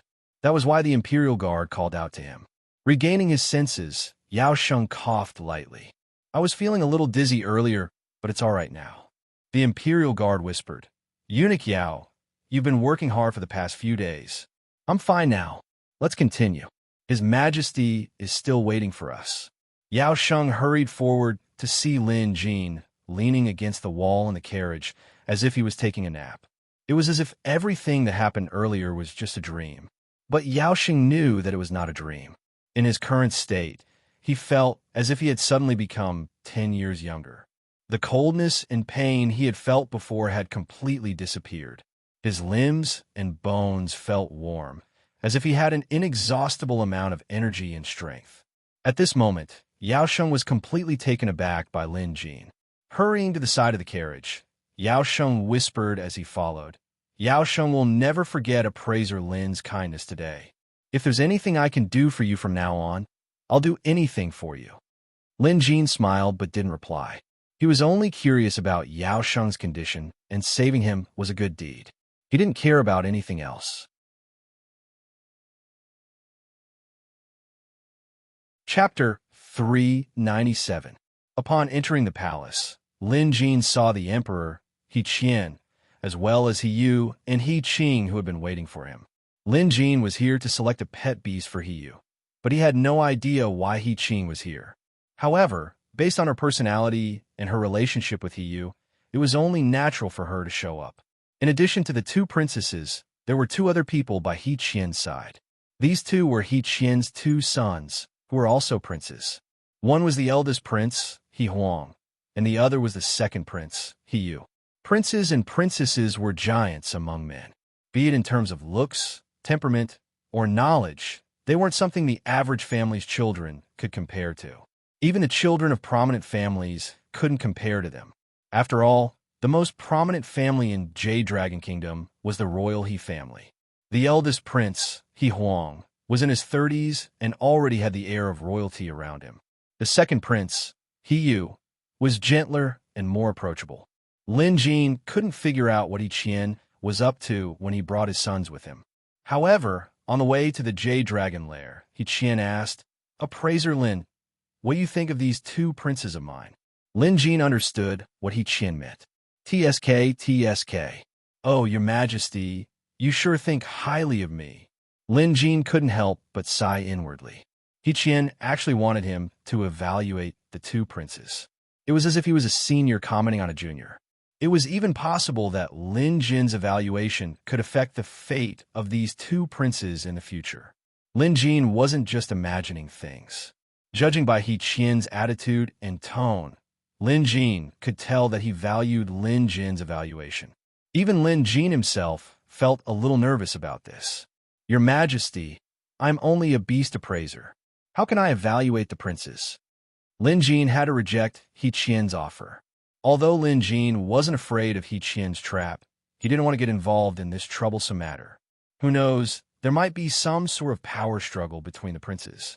After rejecting the offer, He Qian didn't buy it. "Appraiser Lin, you've misunderstood." He Qian smiled. "I would like to ask Appraiser Lin how my son's pet beasts are, how their blood contracts are, and whose pet beasts might improve in the future." "That works." Lin Jin nodded. Everyone had their own specialties. If it was just a question, Lin Jin might be able to answer it. Also, Lin Jin wasn't boasting. But if he were to say whose blood contract was better and whose pet beast had greater potential, that would be the final conclusion. Of course, this conclusion would definitely affect He Qian's degree of love for the 2 princes. However, this matter had nothing to do with Lin Jin. Along the way, the 2 princes tried their best to get close to Lin Jin. Born in the royal family, if they couldn't discern this, they would be hopeless. Even Emperor He Qian had to be polite to Lin Jin. The two princes weren't blind, nor were they idiots. So how could they fail to recognize Lin Jin's status? Hence, no matter what they thought, they had to show him respect on the surface. The eldest prince, He Huang, kept trying to strike up a conversation, asking questions about beast appraisals. Lin Jin answered every question he had. The second prince, He Yu, would occasionally ask a question, but most of the time, Lin Jin would just listen with a smile. It was a harmonious scene. However, behind their backs, the blabbermouth He Qing had already revealed the truth. Appraiser Lin, don't be fooled by my two brothers' behavior right now. In fact, they're like fire and water. They've been fighting each other for a long time now. Lin Jin quickly stopped her. Be it the princes or He Qian, it wouldn't be good for them to hear this. What are you afraid of? He Qing couldn't care less. Beside her, He Yu couldn't help but take out a candied fruit and stuff it into He Qing's mouth, finally calming her down. The Jade Dragon lair they were heading to was located deep within the palace's garden.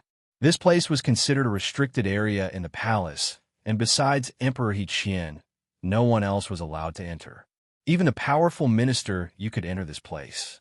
However, after Minister Yu's death, only the emperor had this privilege. Simply put, the Jade Dragon lair was the Jade Dragon tribe's resting place.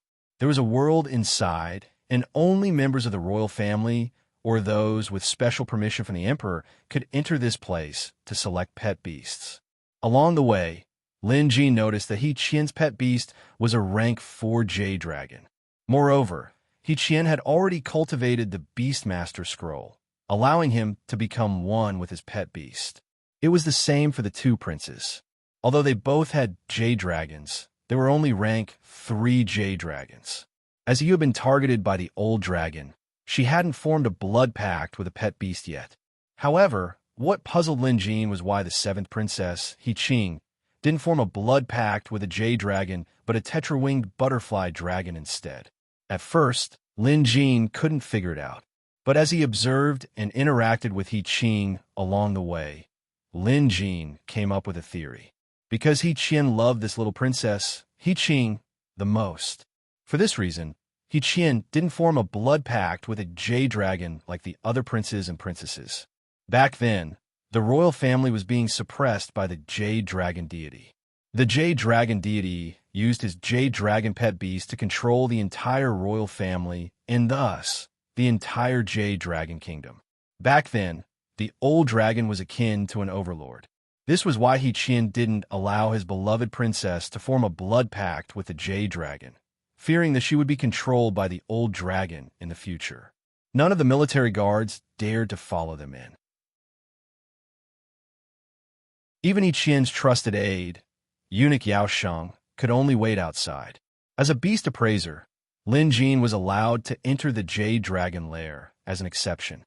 There was an entrance at the bottom of a small stone hill. Following the man-made passage, they could see a stone door. The stone door was thick and ancient. There was a cross-legged seat in front of it. He Qian was currently standing on top of it. Using a secret spell, it glowed with colorful lights, and spirit energy flowed into the cross-legged seat beneath his feet. Then, the cross-legged seat began to rotate, emitting a grinding sound. At the same time, the stone door slowly opened up. They could faintly hear the roars of dragons and beasts coming from behind the door. At this moment, He Qing was being cautious and a little afraid. He Yu held her younger sister's hand, looking nervous as well. Perhaps the two princes had been here before, so they were fine. However, they also looked solemn. Even He Qian had raised his aura to the maximum. The silhouette of a jade dragon could be seen on his body. It must be his pet beast. Let's go in. Having said that, He Qian whispered, later in the Jade Dragon lair, no one other than me is allowed to speak. Otherwise, we might disturb the Jade Dragon inside and cause trouble. In short, it was best to keep their voices down and not cause trouble. He Qian led the way. Even he was being cautious, and his movements were much slower than before. There were no signs of man-made carvings inside. It was a natural cave. Who would have thought that there would be such a huge cave right under the royal capital? Inside, there were so many strange rocks that they looked like they had been carved by the gods. In the darkness, they could vaguely hear the sound of wind, as if something was flying past. They could also hear some chirping, both near and far. The group approached a stone platform, and He Qian lit up a fire altar on it.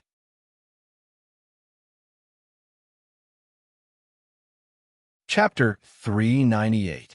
The stone platform was ancient and decrepit. In an instant, flames surged and light illuminated the area. Everyone felt their scalps tingle at the sight. There was a cliff in front of the cave that seemed bottomless. In the distance, where the light couldn't reach, only shadows and silhouettes could be seen. This time, they could clearly see something hidden at the border of light and darkness, spying on He Qian's group. When the fire first appeared, the group got used to the darkness. Only then did they realize that there were many things around them that were emitting a faint jade glow. These glows weren't stationary. They were moving, sometimes fast and sometimes slow. They were all living creatures. Lin Jin knew what those faint glows were. It was his first time coming to a place like this, so he was curious. This was actually a dragon's nest. If he wasn't mistaken, there must be a beehive-like nest at the bottom of the cliff. Beast appraisers had a book called Dragon Codex, which described the living habits of various dragons and the differences in dragons' nests. Dragons were an ancient species. The older they were, the more territorial they were. Once they chose a place as their nest, as long as there were no accidents, they would continue living there for hundreds or even thousands of years. As for the jade dragon, its main attribute was jade, and jade was actually a branch of the earth attribute of the 5 elements. Naturally, it liked caves, especially deep pits that were dark and sunless. This place undoubtedly fulfilled the above criteria. Lin Jin was very familiar with jade dragons. When he fought the old dragon, several jade dragons had died in his hands. However, this was Lin Jin's first time seeing a jade dragon's lair. He suddenly had the urge to go down and explore it. Of course, he couldn't do that now. He Qian walked up to the platform with a solemn expression. Jade light swirled around his body, and suddenly, a rank 4 jade dragon flew out. It was He Qian's jade dragon pet beast. As the Emperor of Jade Dragon Kingdom, I, as the dragon contract, performed the dragon selection ceremony. His voice was so loud that it echoed throughout the entire cave. Soon, something crawled out from the bottom of the cliff. It was a scary scene. As the Emperor, He Qian was aware of the situation, so he wasn't afraid. The 2 princes had been here before when they were choosing their pet beasts, so they were mentally prepared. However, it was He Yu and He Qing's first time here, so they stuck close to each other, hiding behind Lin Jin as they peeked forward. As for Lin Jin, he wasn't afraid at all. This was nothing. Even that so-called jade dragon deity was killed by him, so these dragon children were nothing to Lin Jin. What climbed up from below was a very special jade dragon. This jade dragon was huge. Only half of its body was exposed, but it gave off a huge, oppressive feeling. In addition, the jade scales on the jade dragon's body already had a dark green color, just like old jade. There were also 4 pairs of dragon horns on its head, 2 large and 2 small. Its dragon whiskers were long and rippling even though there was no wind. Just by looking at it, this jade dragon was definitely over 200 years old, perhaps even older. Descendant of Yi clan, you still dare to come to the jade dragon lair? As soon as Senior Mo opened his mouth, he let out an angry roar that shook the entire cave. His roar had the effect of intimidating others. Lin Jin could see that the 2 princes in front of him were losing their footing. Their hands and legs were trembling. After all, Senior Mo's draconic might was quite powerful. He Qian had the rank 4 jade dragon to protect him. Coupled with his strong state of mind, he was not afraid at all. As the Emperor of Jade Dragon Kingdom, why wouldn't I dare to come? Neither servile nor overbearing, He Qian had the demeanor of an emperor. He Qian's rank 4 jade dragon beast wasn't careless either. It hovered above He Qian's head, facing off against Senior Mo. To Lin Jin, Senior Mo was only rank 4, so aside from its larger size, everything else was just an empty bluff. Sure enough, Senior Mo growled, and its aura weakened by half. Qian continued. The death of the dragon deity was an accident. Nothing in this world is immortal, and the dragon deity's lifespan has come to an end. I'm sure you know that. Today, I've brought my 6 daughters here to carry out the dragon selection ceremony. Strength was always the most important factor, just like now. Lin Jin could tell that Elder Mo was displeased with Qian, but the problem was that Qian wasn't weak. Elder Mo knew he had no chance of winning, so he didn't dare to turn hostile. On the contrary, if the Jade Dragon deity was still alive, Qian would never dare to do this. As the saying went, life is full of ups and downs. Senior Mo wouldn't be able to face himself if he backed down just like that. Hence, he kept quiet and refused to cooperate. Qian frowned and scoffed. Master Mo, don't forget that it's my He family who's been raising your Jade Dragon tribe for 400 years. Every year, we've offered thousands of sacrificial pigs and lambs to the Dragon Cave. Plus, the dragon selection ceremony is in accordance with our agreement. If you dare disobey, I'll cut off your offerings. Don't you dare. Jade Dragon Mo let out a roar that shook the Dragon Cave, causing rocks to fall from the sky. Under the dragon's roar, the airflow surged, and it was not inferior to a gust of wind that blew on flat ground. Qian's attitude remained unyielding as he fought back. Although both sides looked like they were about to fight, they were both restraining themselves. Lin Jin could tell that both Qian and Senior Mo didn't want to make things awkward. Moments later, Senior Mo scoffed and retracted his aura. Our Jade Dragon tribe places great emphasis on contracts. Since we've made a promise to your He family, we won't go back on our word. Whose dragon are you going to choose? He gave in. Qian immediately recalled his pet beast and said, You come over here. Taking a deep breath, he plucked up her courage and walked over. With no one to hold on to, Qian could only pluck up her courage and moved behind Lin Jin, tugging at the corner of his shirt. Lin Jin smiled and didn't stop her. Since the little girl was timid, let her be. It was a battle of wits and courage between Qian and Senior Mo, but overall, Qian had the upper hand. Lin Jin could also tell that Qian had been humiliated many times before the Jade Dragon deity died, which was why Qian was so stubborn now. At the sight of Yu, a glint flashed across Senior Mo's eyes. After a long while, it let out a roar. Then, more than 10 Jade Dragons emerged from below, crawling or flying. They were of different sizes and shapes. By choosing a dragon, he was allowed to choose a Jade Dragon as her pet beast. Now, Lin Jin knew why Qian brought him here. He knew that conflict would arise with the Jade Dragon tribe. Even if they were to honor their agreement, they would still cause trouble. For example, in Lin Jin's eyes, these 10 Jade Dragons were all repulsive and lacking in potential. None of them were worthy of being mentioned. Admittedly, if Qian didn't know what to do, he would be the one at a disadvantage. He obviously didn't know what to do. She turned to Lin Jin, and Qian looked over too. Lin Jin knew it was time for him to step in. He shook his head at Yu. Being incredibly intelligent, Yu immediately understood Lin Jin's intention. She politely asked, Master Mo, can we get another batch? When Qian saw Lin Jin shake his head, he knew what was going on. He cursed inwardly. Sure enough, Senior Mo was playing dirty. But soon Qian smiled. Didn't he invite Lin Jin here, just in case? With an expert beast appraiser like Lin Jin around, Senior Mo would surely have to pay a hefty price today.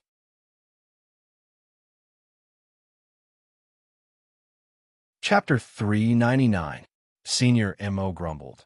There's so many and you can't even pick one? Oof, what a waste of time. I'll get another batch, but hurry up and don't disturb my sleep.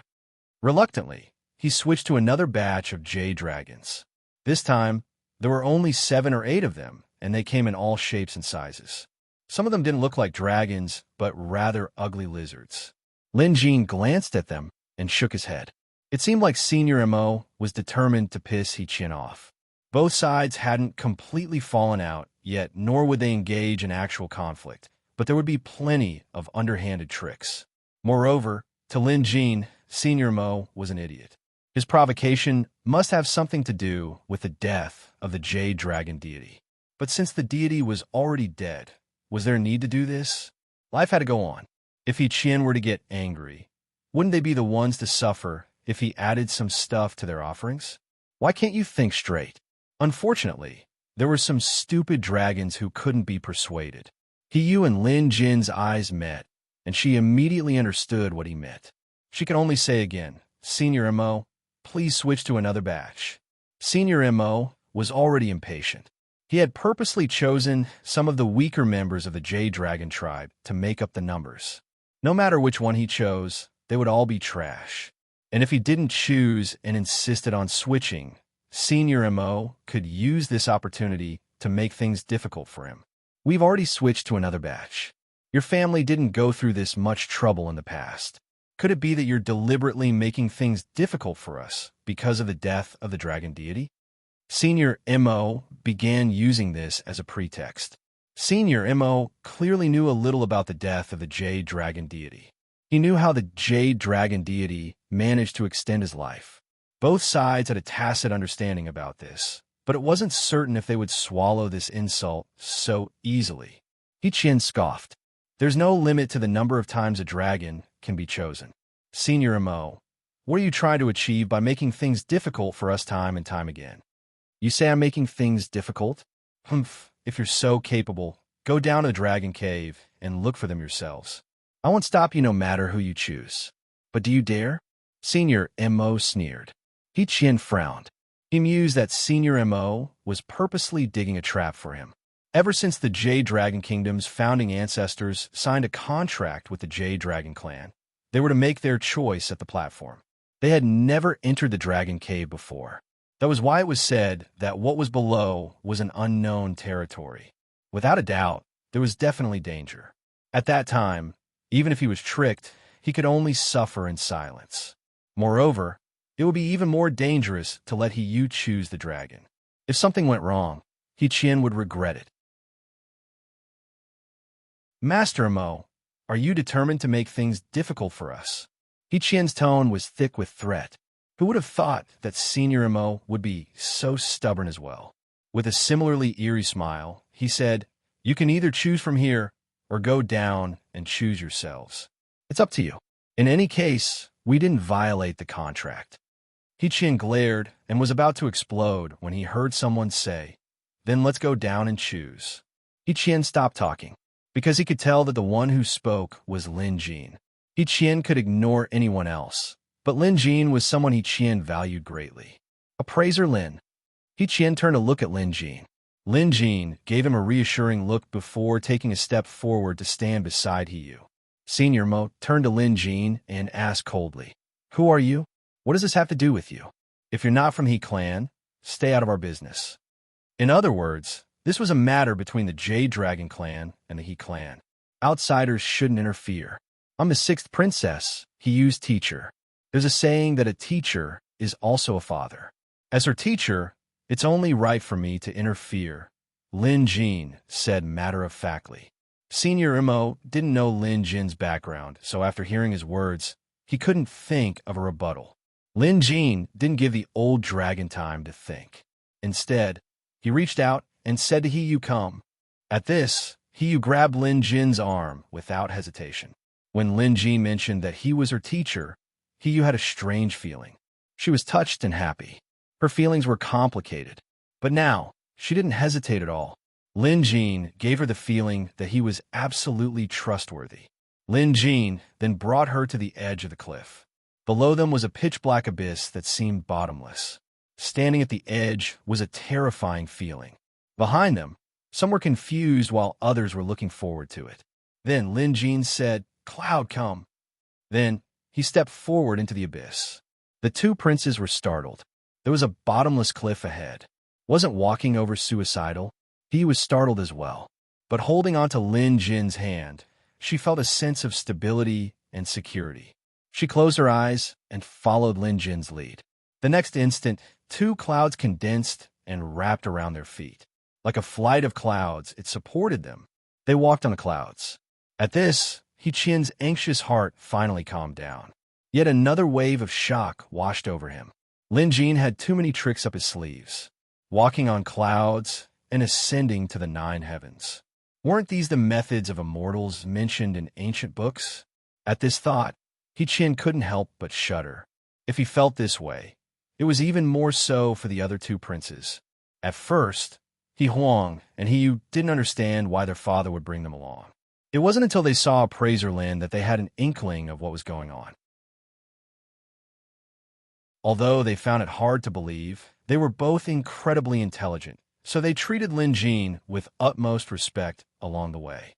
This was because they knew that their father wanted Appraiser Lin to comment on their performance.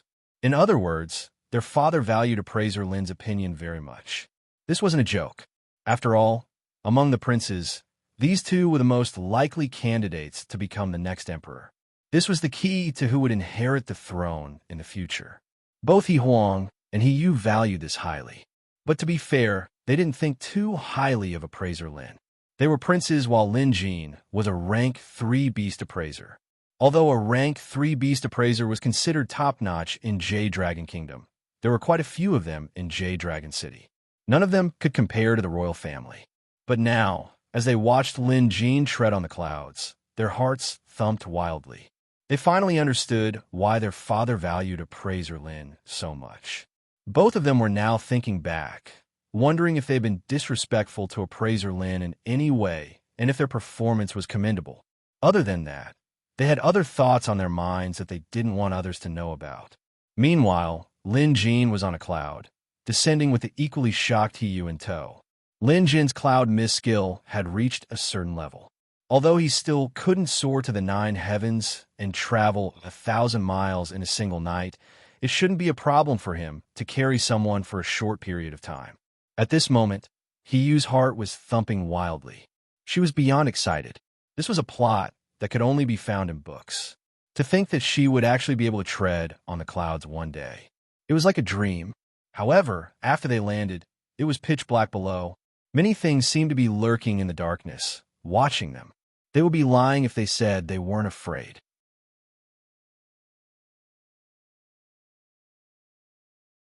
Chapter 400. Xiaohua. Lin Jin called out. A fist-sized wolf beast covered in flames leaped out from his arm.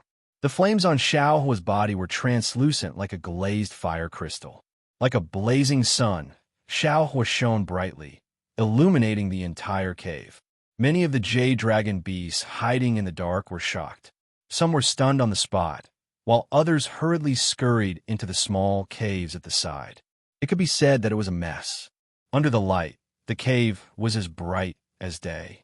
Now, there was nothing to be afraid of. Also, upon closer inspection, the cave wasn't particularly deep. They could see the bottom after 200 feet at most. Lin Jin brought He Yu all the way down to the bottom. Xiaohua's light illuminated the cave without a single blind spot. It could be said that ever since the Jade Dragon Lair appeared, it had never been this bright. Senior Emo gaped at this. In fact, he had been dumbfounded ever since Lin Jin summoned his cloud to descend. Walking on clouds. This is the work of an immortal. Could he be? Senior Mo's claw, which was hidden behind his back, began to tremble. It didn't dare to make another sound. At the bottom of the cave, He looked around curiously. Although she was the one here to pick out the pet beasts, Lin Jin was actually the one in charge. Most of the jade dragons were hiding in caves that resembled beehives, so there was no other choice. Taking a deep breath, Lin Jin activated his beast deterrence ability and said, "Jade Dragon, come out of the cave. If I choose one of you, I promise to make sure that it will be reborn and even seek the true path of the dragon deity. Think carefully, this is your only chance." Having said that, Lin Jin waited quietly. The Jade Dragon Beast was born at rank 3, but there was a fundamental difference between each rank 3. Some rank 3 beasts had inferior roots or even incomplete roots, just like the ones that were on the waiting list. It wasn't that they couldn't choose them, but if they did, the path they would have to tread would be much more dangerous. If this was the case for a beast appraiser of Lin Jin's level, anyone else would never be able to evolve this inferior Jade Dragon Beast for the rest of their lives. The true path of the dragon god, Lin Jin mentioned, definitely wasn't the same as the Jade Dragon's self-proclaimed path of the dragon god. Now, it all depended on whether there was a Jade Dragon with great potential who knew what was good for them. After waiting for a while, Jade Dragon beasts started popping out from the densely packed caves. Third-ranked Jade Dragons already had decent spiritual intelligence and the ability to think. Clearly, the deterrent power of ferocious beasts was might, and the Tao of the dragon god was kindness. With both kindness and might, there was no need to worry about Jade Dragons with superior potential not taking the bait. Sure enough, after a while, even more Jade Dragons came out. They were either flying or climbing. There were at least 100 of them. There were so many Jade Dragons that He found it hard to take them all in. Lin Jin scanned through them, and eventually, he chose a Jade Dragon that was white in color and reached out to grab it. Come here. The white Jade Dragon was unable to put up any resistance in the face of the deterring force. It was sucked into the deterring force through the air. Senior Dragon, Emo, burst into laughter upon seeing this. That's all there is to it. After so many choices, you ended up choosing the worst one. It can't even compare to the dozen or so I found earlier. Senior Emo scoffed with a hint of mockery. By now, the white Jade Dragon was right in front of Lin Jin. It was obvious that this white Jade Dragon was a little timid and its body was trembling. Upon closer inspection, although this white Jade Dragon was a rare white Jade Dragon, there were too many impurities in its white jade, making it impure. In addition, one of the white Jade Dragon's horns was broken for some reason, making it look like a cripple.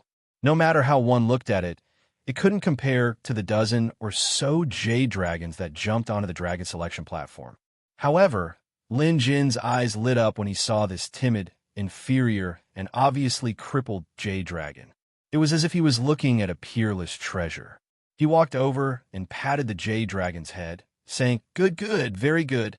Having said that, he turned to Hiyu and said, "This is it." He was stunned.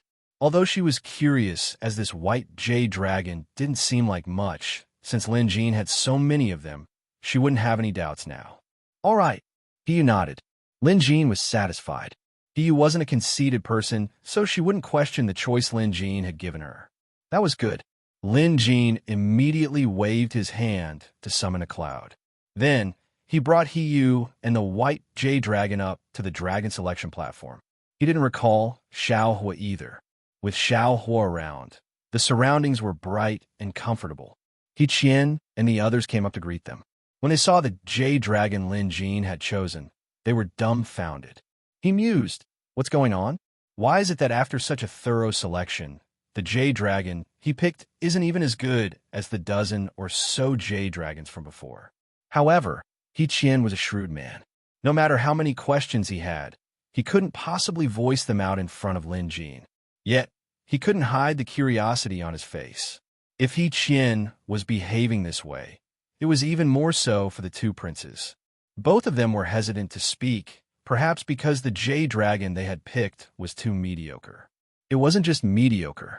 They had come to the Jade Dragon lair to pick out a dragon before, and any one of them would be better than the one they picked this time.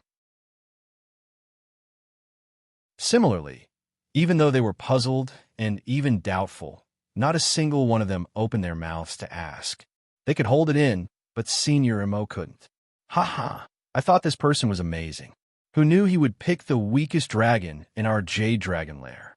What a joke, what a joke. He Qian, if you'd said you wanted this earlier, I would have given it to you long ago. Forget one. I could have given it to you, as many as you wanted. His words were filled with ridicule and ridicule. He Qian said nothing. He didn't know what to say. Upon hearing this, the white Jade Dragon felt even more inferior. It lowered its head and said nothing. Lin Jin stopped in his tracks and turned to look at Senior. "Emo, you're wrong. I've chosen a dragon with the potential to become a true dragon. It wouldn't be an exaggeration to say that its potential is the best in the entire Jade Dragon lair," Lin Jin said seriously. "Nonsense. Potential to become a true dragon? Do you know what a true dragon's potential is?" Senior Emo knew Lin Jin wasn't as simple as he seemed. He could tell from the way the man walked on the clouds. but he refused to accept it, especially when he was certain that what he knew was the truth. He wanted to prove it, even if he already knew Lin Jin wasn't immortal. Faced with Senior Mo's provocation, Lin Jin pondered for a moment before retorting. True dragon's talent is a type of talent. There are hundreds of species of dragons in this world, so of course there are differences between them. Different dragon beasts can become true dragons, but not all dragon beasts have the opportunity to do so. In other words, only one true dragon can be born out of 10,000 false dragons. Today I've chosen this one true dragon beast. Senior Mo nodded and said, Senior Mo, you're right. This was a blatant slap to Senior Mo's face. Lin Jin was just short of pointing at Senior Mo's face and saying, You're also a false dragon. How could Senior Mo tolerate this? Senior Mo became hot-headed and bellowed. What a load of nonsense. If you can prove that trash has the potential to become a true dragon, I'll even become your servant.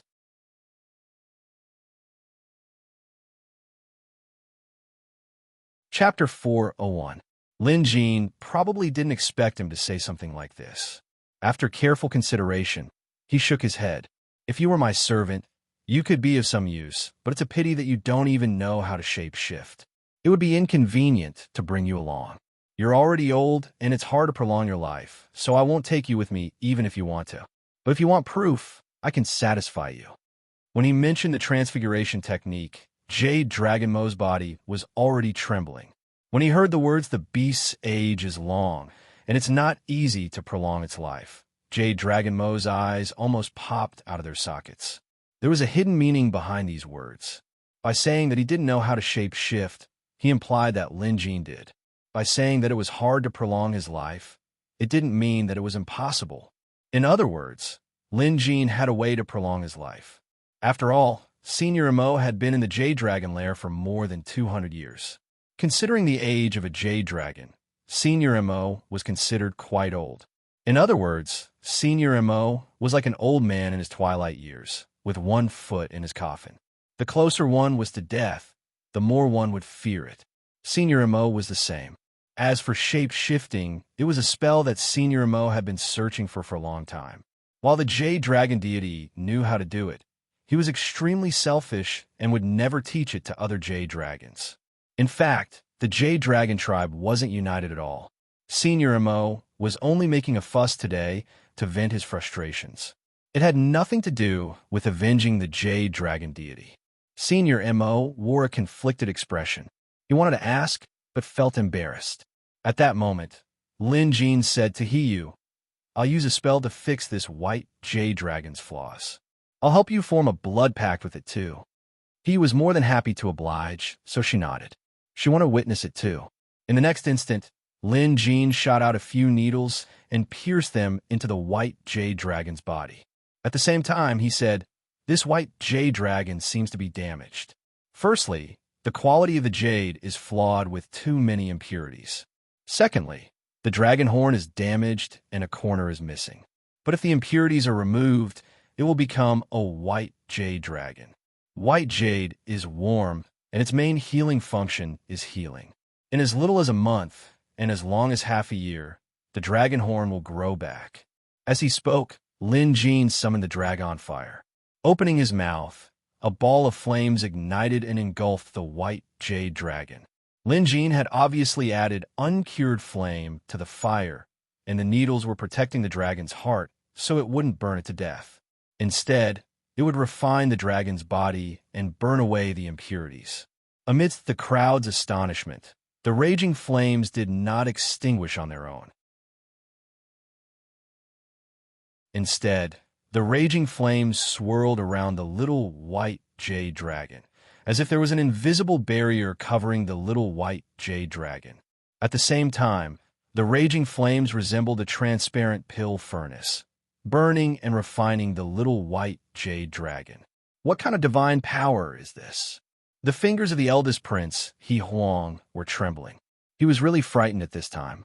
No matter what, he considered himself to be quite knowledgeable. But this was the first time he had seen such a scene in his life. Beside him, he was the same.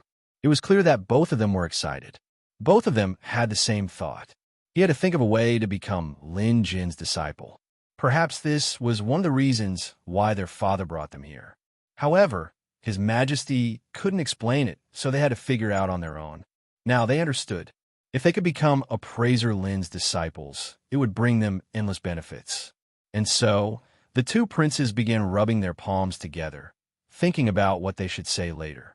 As for Qian, he seemed calm on the surface, but his hands were tightly gripping his clothes behind his back. This was the only way he could maintain his composure and not show any signs of surprise. The calmest person here was still Qing. To her, no matter what Appraiser Lin did, it would all be normal and reasonable. After all, he was Curator's disciple. That alone was enough. Just then, Lin Jin flicked a needle at Hiyu, piercing it between her brows.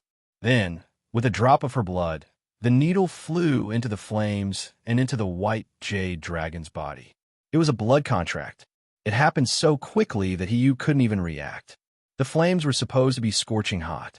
At this distance, they should be able to feel the intense heat. But strangely, everyone only felt a slight warmth, like they were standing under the sun. It wasn't as scorching as they imagined it would be. The swirling flames stacked on top of each other, lasting for a long time. This attracted every dragon in the cave to come out and take a look. Jade dragons were supposed to be afraid of fire, but now, many of them felt the urge to get close to the flames.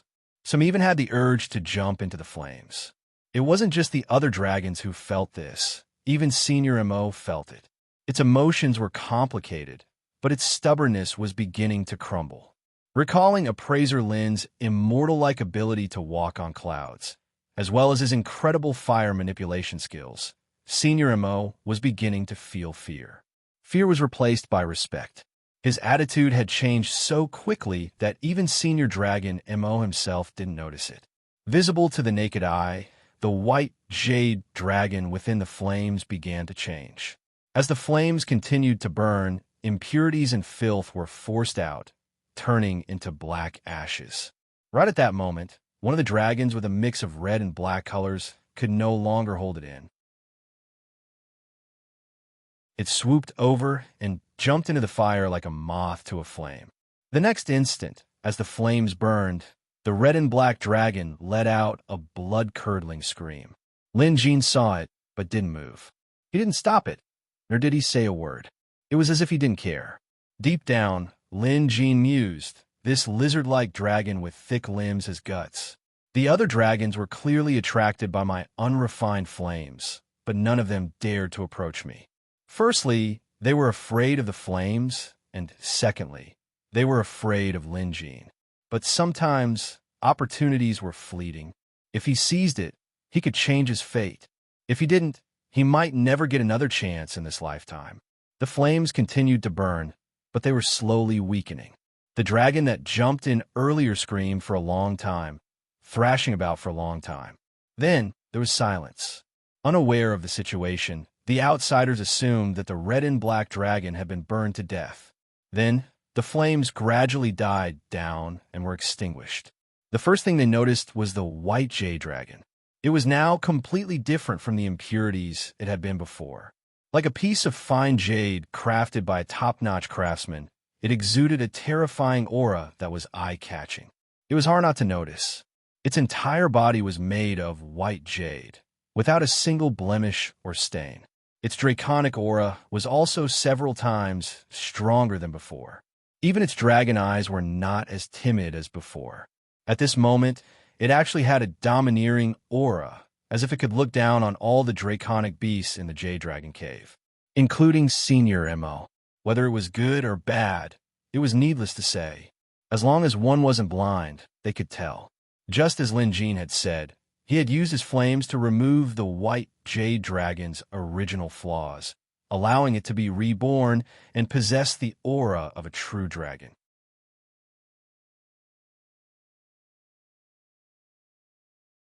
Chapter 402. Yuer, hurry up and thank your master, Qian suddenly said, snapping everyone out of their daze. He was stunned, but she understood her father's intention. She blushed, but without hesitation, she went up to Lin Jin and bowed deeply. Lin Jin glanced at Qian helplessly. When he said he was EU's teacher, it was just an expedient tactic to deceive Elder Mo. Who knew He Qian would turn his act into reality? Speaking of which, He was quite talented. With a blood pact with a white jade dragon, her future would be limitless. Moreover, he couldn't take back his words. Hence, Lin Jin accepted He Yu's gift, taking it as a tacit acknowledgement. Seeing that Lin Jin didn't stop her, He Qian was overjoyed. He wasn't blind either.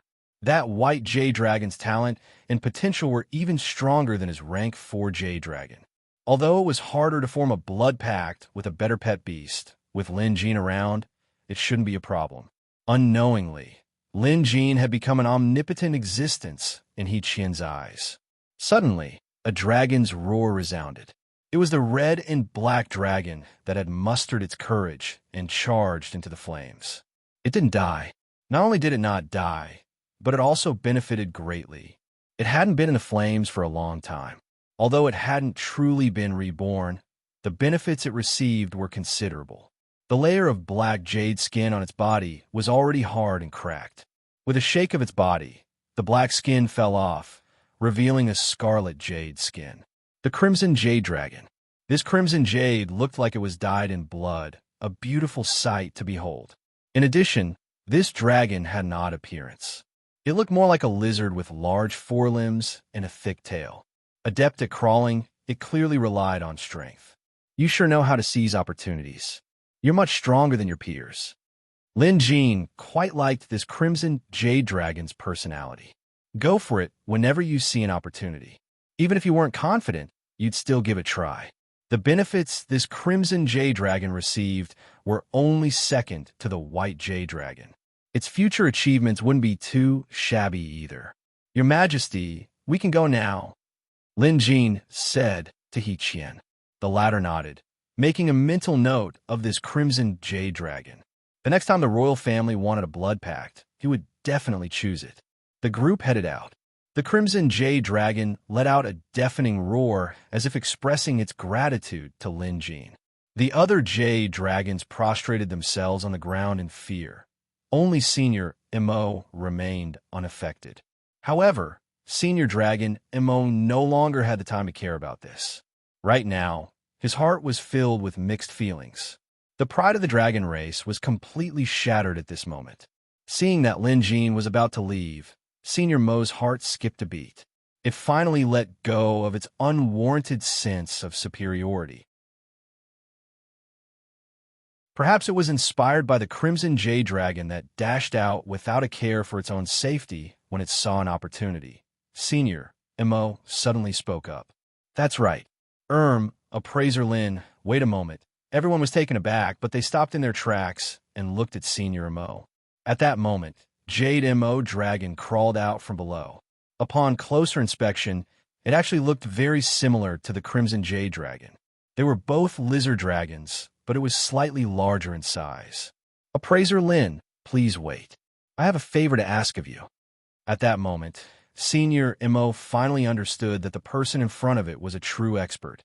Perhaps this was the only chance it would ever meet again in its lifetime, just like the Crimson Jade Dragon and the other Jade Dragon beasts from before. If it could seize this opportunity, it might be able to be reborn and change its destiny.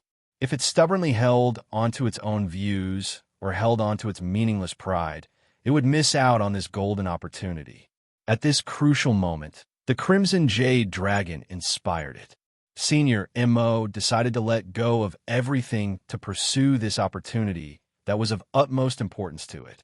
However, sometimes an opportunity wasn't something you could ask for just because you wanted to. Lin Jin shook his head.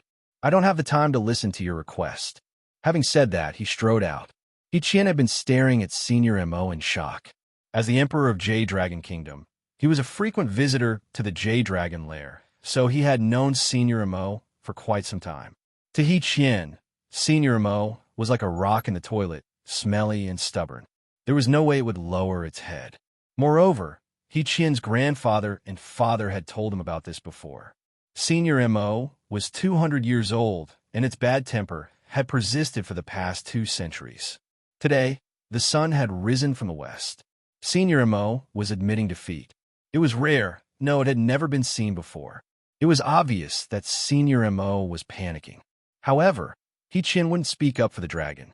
Seeing that Lin Jin was ignoring it, Senior M.O. knew that if he missed this opportunity, he would never be able to get it back. Hence, he panicked. Appraiser Lin, I'm begging you. Besides, I've just lost, so I'm now your servant. Please save me, Appraiser Lin. Senior M.O. prostrated on the ground with its head facing down as if it was a human kneeling in worship. This act of submission was a sign of sincerity. However, Lin Jin didn't change his pace.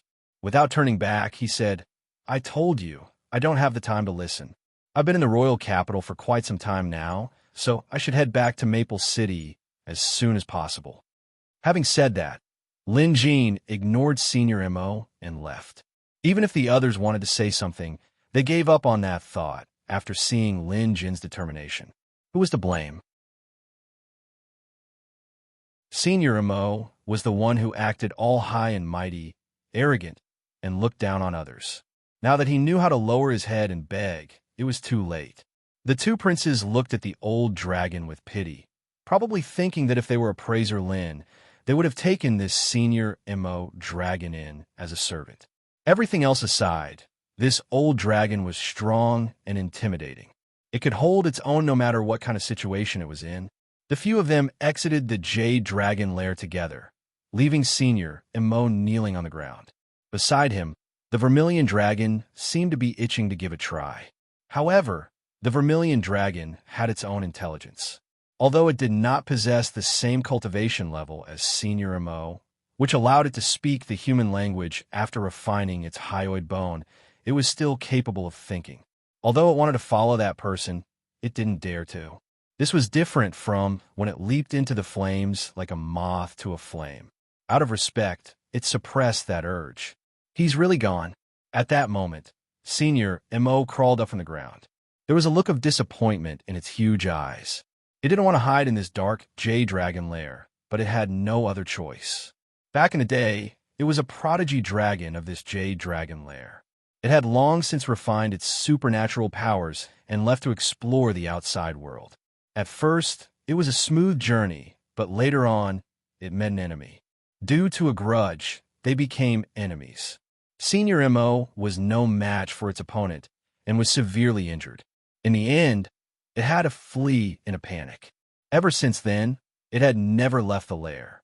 Firstly, it didn't dare to leave. Secondly, the Jade Dragon lair could nourish its body and mind. However, the effect was slow. Even after such a long time, its injuries hadn't healed completely.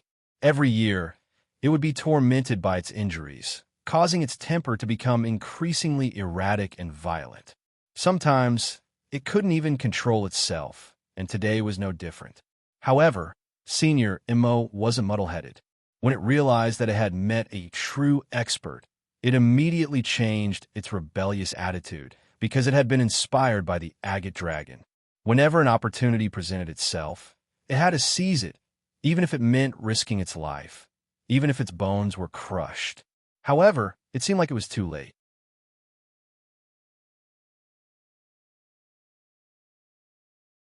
Chapter 403. Senior M.O. wanted to heal its wounds and seek vengeance on its former enemy. Unfortunately, the opportunity was fleeting and Senior M.O. missed it. Why? Senior M.O. roared angrily. His body glowed with a jade-like radiance. Other than the crimson jade dragon that had been tempered by fire, the other dragons immediately retreated in fear. Just then, Senior M.O. noticed that the crimson jade dragon was heading deeper underground. There was a turbulent undercurrent in that direction. Through the undercurrent, they could reach another exit and leave the Jade Dragon lair. Senior M.O. used to enter and exit the Jade Dragon lair from that direction. However, the undercurrent was so dangerous that even a dragon could die if they weren't careful.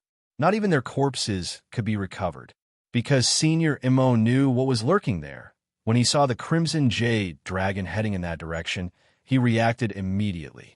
"Where are you going?" Senior Mo's massive body pounced forward to block the Crimson Jade Dragon's path. The latter couldn't speak, but it could emit a dragon's roar. It let out a few roars and looked determined. This was draconic language. Naturally, Senior Mo understood what he was trying to say. However, once it did, its eyes widened and it was secretly impressed by the crimson jade dragon. The dragon was risking its life to pass through the undercurrent and leave the jade dragon lair. It was in Maple City to look for immortal Lin. This was a direct translation of the crimson jade dragon's words. To the dragon, Lin Jin was a great immortal. However, his words were like a clap of thunder that once again inspired Senior Mo Dragon.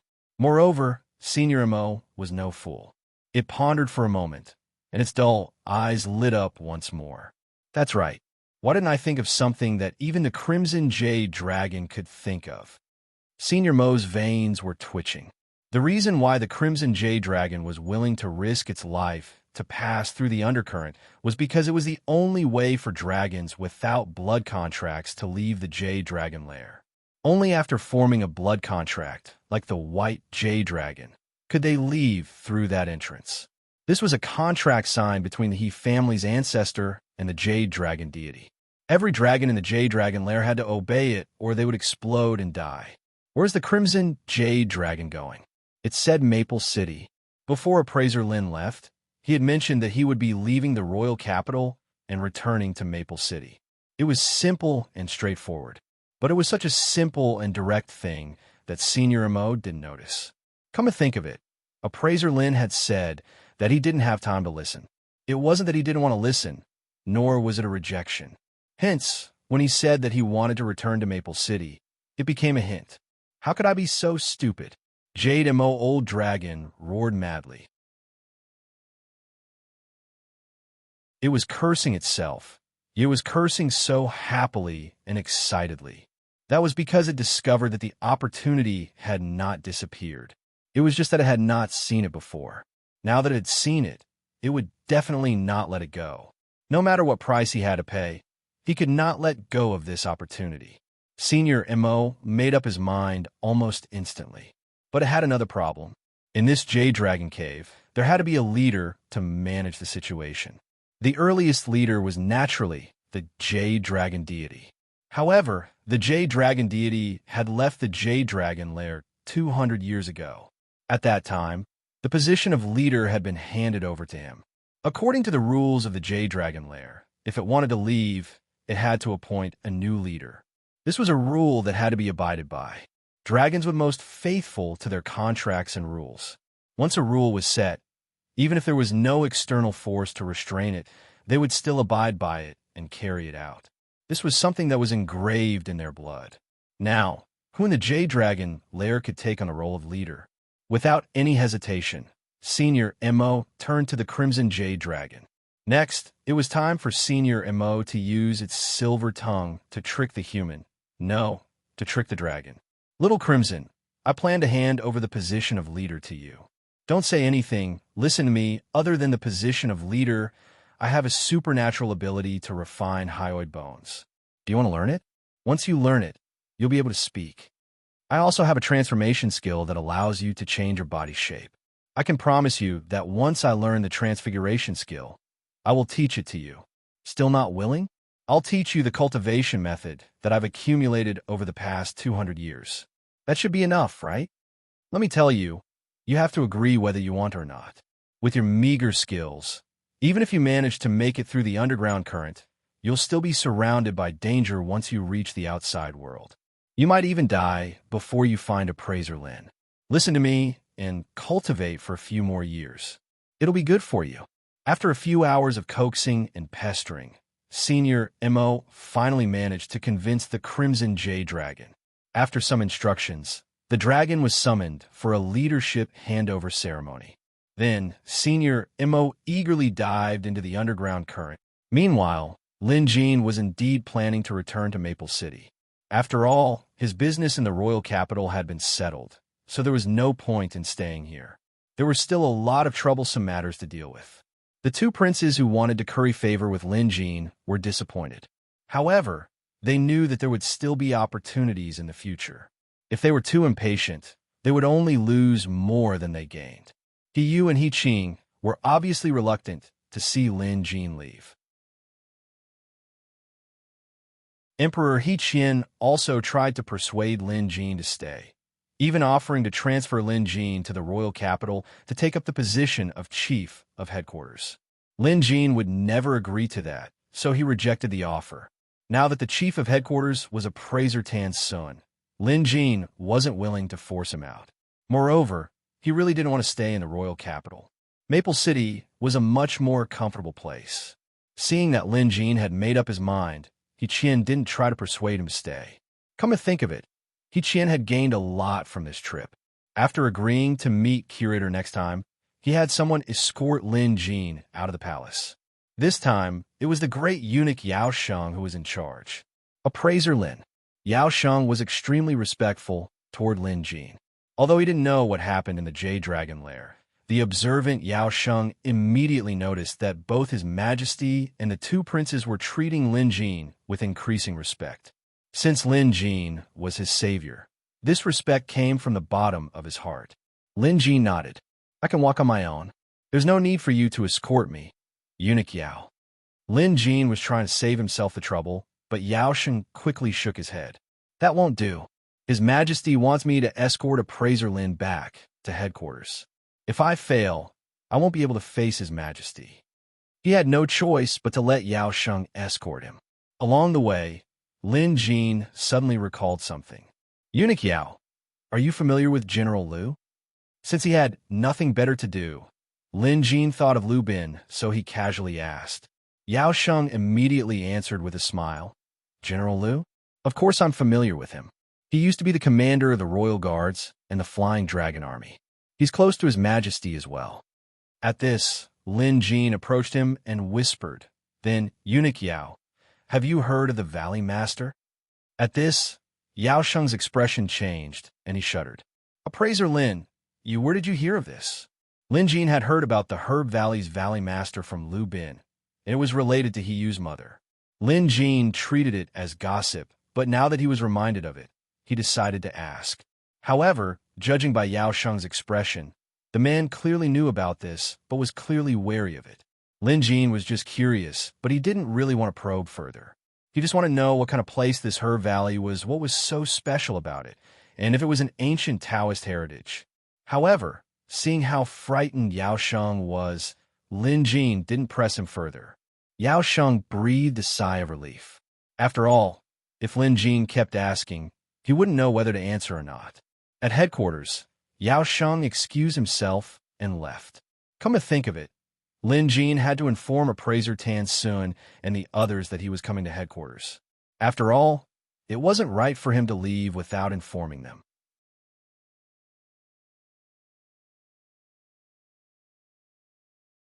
Chapter 404. Now, Lin Jin's status in the Beast Appraiser community was different from before. Firstly, he managed to evolve 5 pet beasts during the Jade Dragon Festival, proving that he was more capable than a rank 3 Beast Appraiser. Secondly, Jade Dragon's Emperor personally wrote Jade Dragon's number 1 Beast Appraiser and gifted it to Lin Jin. This was written by the Emperor. From then on, Lin Jin became the number 1 Beast Appraiser in Jade Dragon Kingdom. No one dared to deny this point, and no one could deny it either. Even the rank 3 Beast Appraisers from headquarters were convinced of his abilities. Hence, when they learned that Lin Jin was returning to Maple City, many Beast Appraisers from headquarters came out to send him off. It was a grand occasion. Before he left, Lin Jin noticed Ouyang Tong among the crowd. The latter was obviously valued and had more opportunities. That was enough for him. Without another word, Lin Jin blew his whistle to summon his eagle. After bidding farewell to the crowd, he rode away on his eagle. One day before the Jade Dragon Festival, Shang'er received a handwritten letter from Lin Jin in Maple City. The letter stated that he would be staying in the royal capital for a few days. Other than some arrangements, he wanted Shang'er to bring Goldie with her to the Qiao family in Reed City to ensure that nothing happened to them. Since Lin Jin was the one who arranged this, Shang'er wasted no time. The moment she received the letter, she started making preparations. For the next few days, Coffin Man and Old Turtle stayed at Lin Jin's manor. When Coffin Man brought Old Turtle to seek help, Lin Jin wasn't around, so Shang'er had no choice but to bite the bullet. Fortunately, she had learned many of Lin Jin's skills, so she managed to save Old Turtle by accident. Not only did Old Turtle survive, but his pet beast was also saved. Old Turtle was extremely grateful for this and admitted that he owed Shanger his life. When they heard that Miss Shanger was going to Reed City, Coffin Man and Old Turtle volunteered to tag along. Shanger couldn't dissuade them. Moreover, she didn't dare to delay. If she messed things up, she would be too ashamed to face Lin Jin. Hence, if Coffin Man and Old Turtle wanted to tag along, then so be it. From the moment she received the letter to the moment she set off, it might not even take half an hour. Shanger didn't have an eagle, but her object manipulation skill had reached a higher level. Perhaps not even Lin Jin was aware of this. After all, he had been away from home all this time and hadn't practiced object manipulation. It wasn't his forte. Outside the city, Shanger carried a reluctant Goldie in her arms and said to Coffin Man and Old Turtle, "Master Lin told me to go to Reed City immediately. If the two of you are going, remember to hold on tight and don't fall off." At first, Coffin Man didn't quite understand what was going on. It wasn't until he and Old Turtle watched in shock as Miss Shanger used her claws to uproot a tree from afar. She then leaped onto the tree trunk. Both of them were dumbfounded as they stared at the tree trunk that was suspended in the air. When the two of them jumped up, Shanger made a hand seal and pointed forward. The tree suddenly flew up and shot out like an arrow. Hearing the howling of the wind, Coffin Man and Old Turtle hugged the tree beside them tightly, their faces pale. No wonder Lady Shanger told us to hurry up. The two of them finally understood. At the same time, he was extremely shocked. What kind of spell was this? To be able to control a tree and make it fly like a celestial arc was unbelievable. If they hadn't seen it with their own eyes, they wouldn't have believed it. Especially when the one who cast this spell was a delicate-looking woman, it was even more frightening. The tree flew swiftly through the air. Coffin Man and Old Turtle didn't dare to make a sound as they held on tightly to the tree trunk. Goldie, on the other hand, was clucking excitedly, looking nothing like a rooster. Coffin Man knew that the woman in Appraiser Lin's house was a monster expert, and the rooster was no ordinary chicken either. Even Shanger found it hard to fly with so many people in tow, crossing over cities and covering thousands of miles. However, she did not dare to tarry. She crushed a spirit stone along the way to replenish her spiritual energy, and only then did she manage to reach the boundary of Reed City. Due to the lack of monster energy, she didn't control the tree when they landed. All she did was give them a warning. Then, a tree fell from the sky like an arrow, plunging into a pond. The commotion was so great that it caused a small earthquake.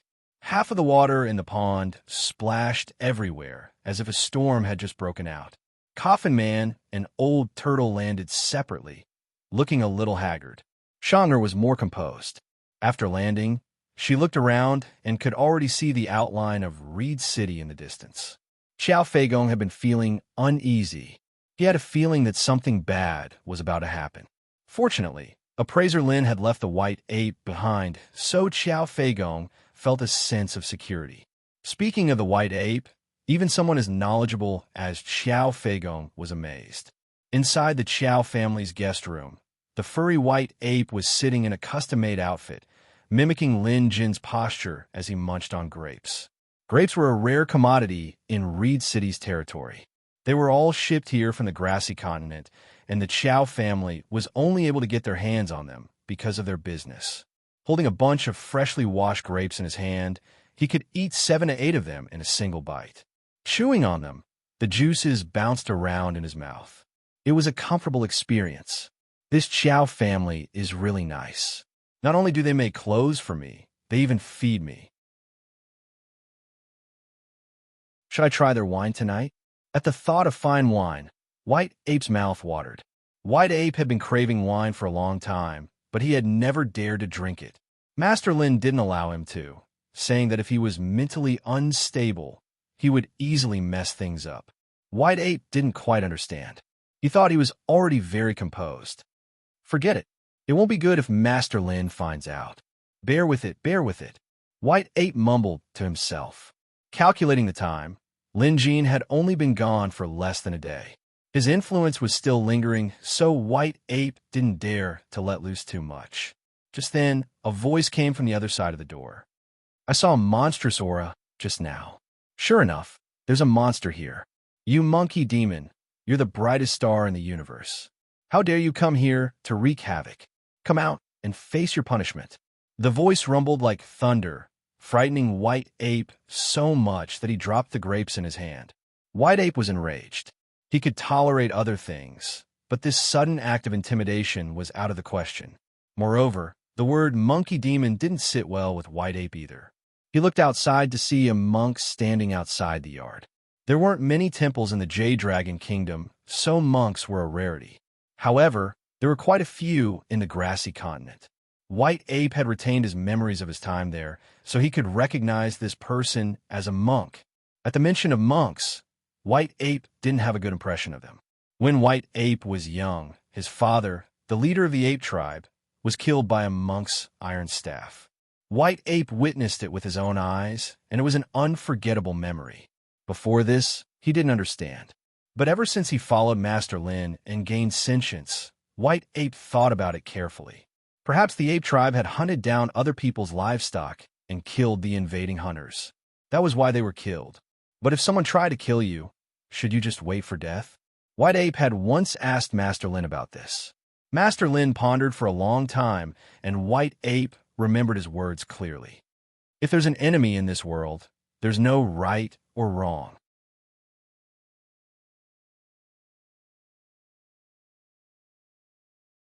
Chapter 405.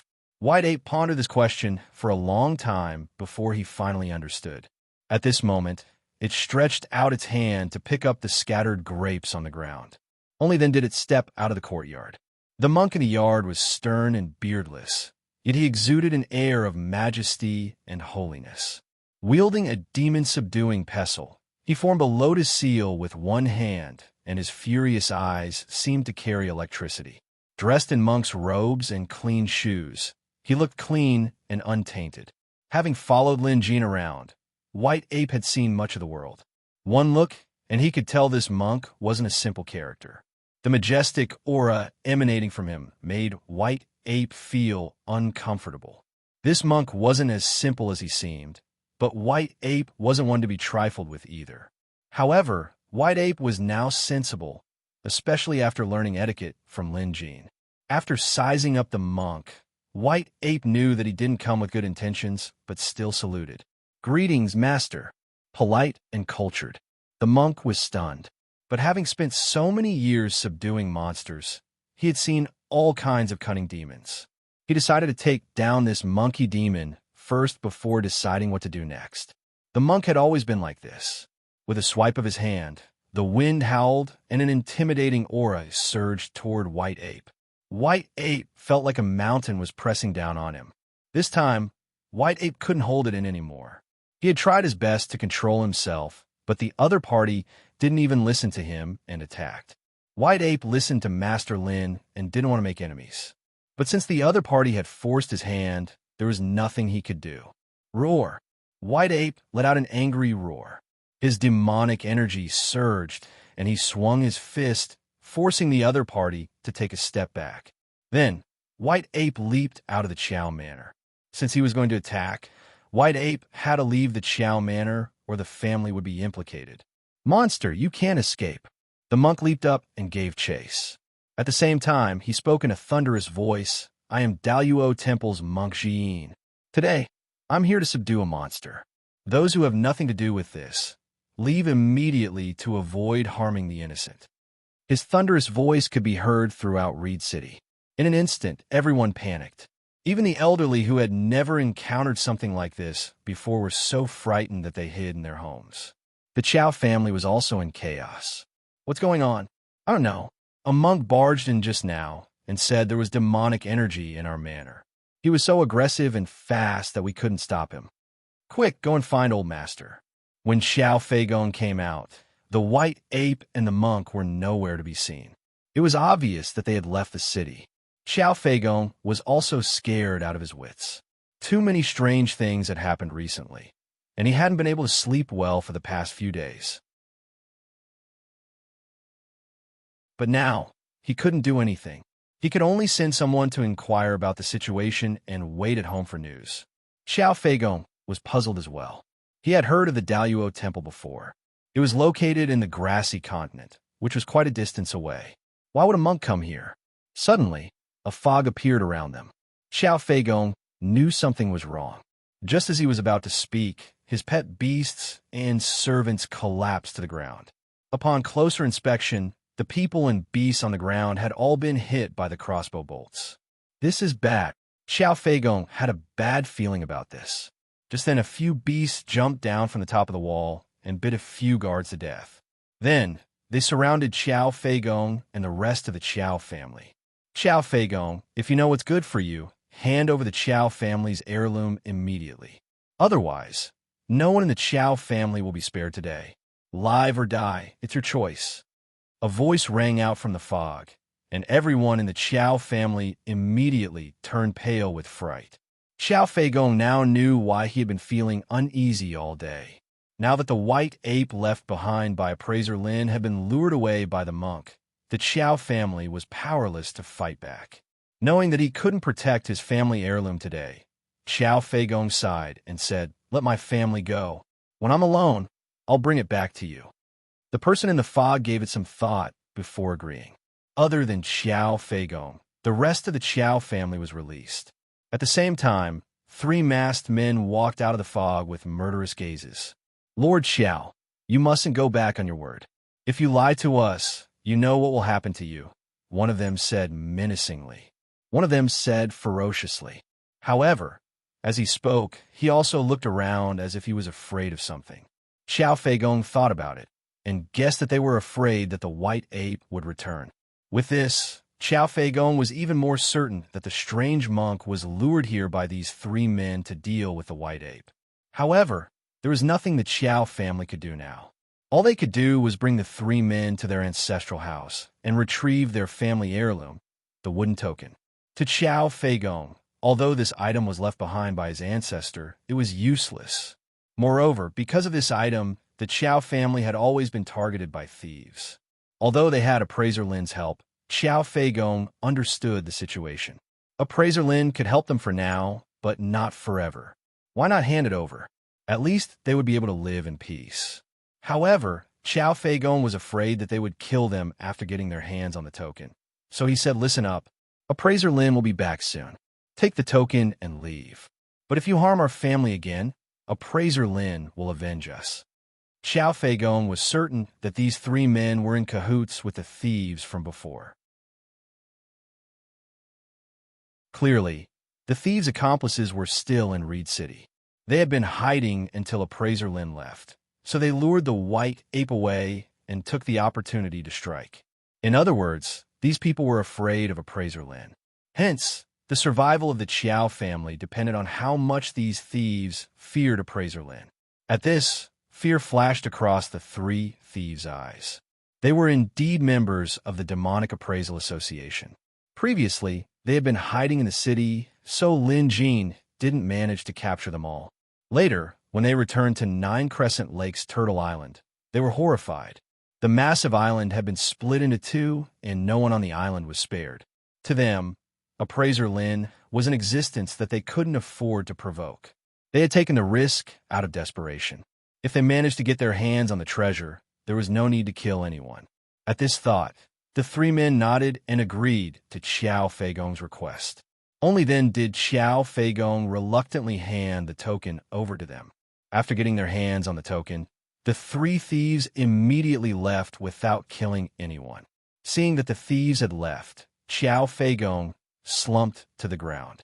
His eyes were dazed, but at the same time, he was relieved.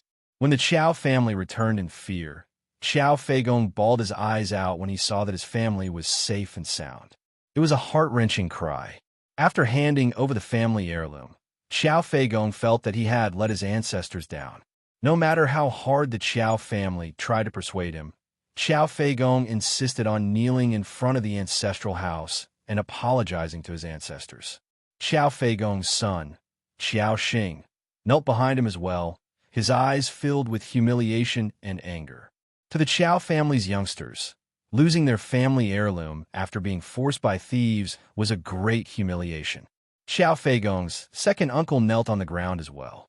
With that, the entire Qiao family was kneeling in front of the ancestral house. Master, there's a young lady outside. She claims to be appraiser Lin's disciple. One of the Qiao family servants came forward to report.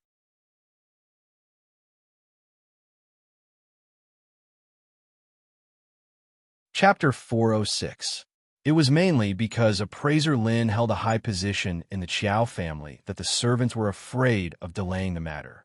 Qiao Feigong's eyes were red and swollen.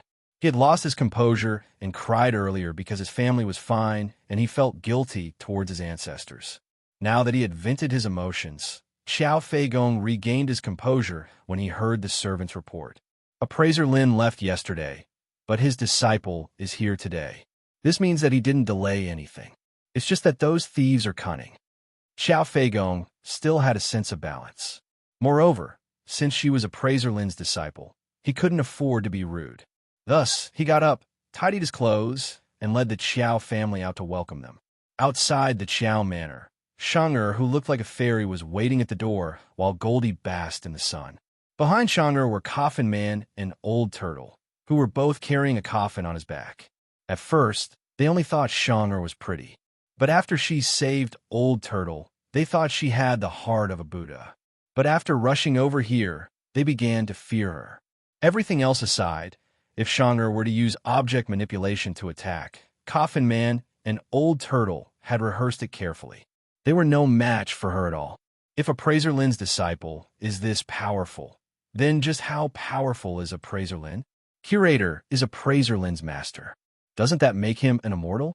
Old Turtle couldn't resist asking Coffin Man shook his head. Don't ask me. I don't know either. However, both of them had made up their minds. Now that they had the chance to help, they had to do it. Appraiser Lin would surely be overjoyed when he returned. This was especially true for Old Turtle. Fairy Shang'er was his savior, so he wouldn't even frown if she asked him to risk his life for her. Moments later, someone from the Qiao family came out. It was Qiao Feigong. The Qiao family was stunned to see Shang'er for the first time. Some were stunned, some had their eyes lit up, and some were dazed. Most of the dazed ones were the younger generation of the Qiao family. Qiao Xing, for example, had his eyes wide open. Qiao Feigong was an old man after all. He had just experienced an emotional roller coaster, so he quickly snapped out of it and saluted Shang'er. I'm Qiao Feigong. Are you appraiser Lin's disciple, young lady? Shang'er was well-mannered, so she bowed. Master Lin's disciple, Lin Shang'er. Greetings, Lord Qiao. Having said that, he explained Lin Jin's arrangements. Master Lin sent me a letter asking me to come to Reed City immediately. I wonder if I'm late? Shang'er was extremely intelligent. She could tell from Qiao Feigong's haggard appearance that he had just been crying. There was also the smell of blood in the Qiao residence. Something big must have happened not long ago.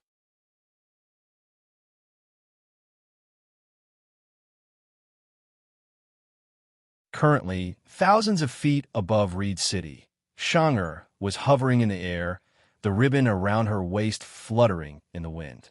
Object manipulation didn't allow her to control her own body, but it allowed her to control external objects such as clothes and ribbons.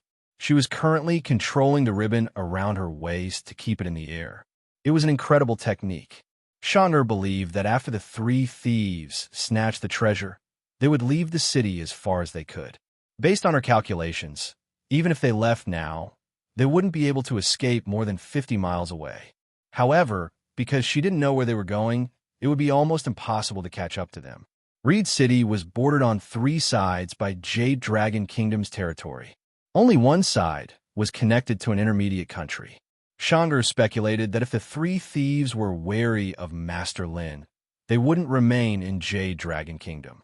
There was a high chance that they would flee to a neighboring country and use this as an excuse to escape. At this thought, Shang'er looked in a direction and immediately flew off. There was a pass about 100 miles away from Reed City. This was the border between Jade Dragon Kingdom and Xiang Country. It was called Mount Long Pass. After exiting the pass, It would take several dozen miles to enter Xiang country's territory. Xiang'er didn't know about this. She had only observed the terrain along the way and could tell that if she wanted to get there, she would have to pass through the pass below. She landed immediately. It only took her a few moments to fly 100 miles using object manipulation.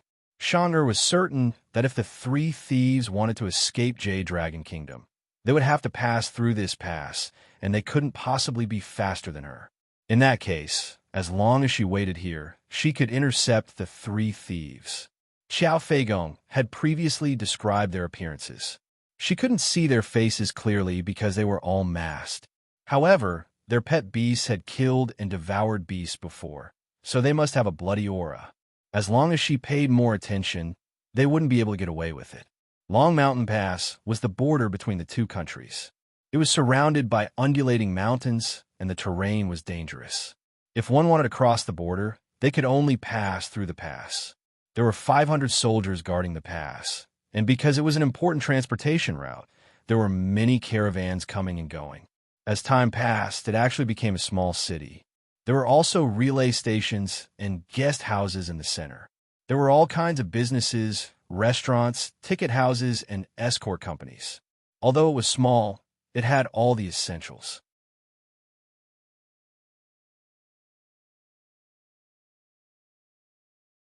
Chapter 407.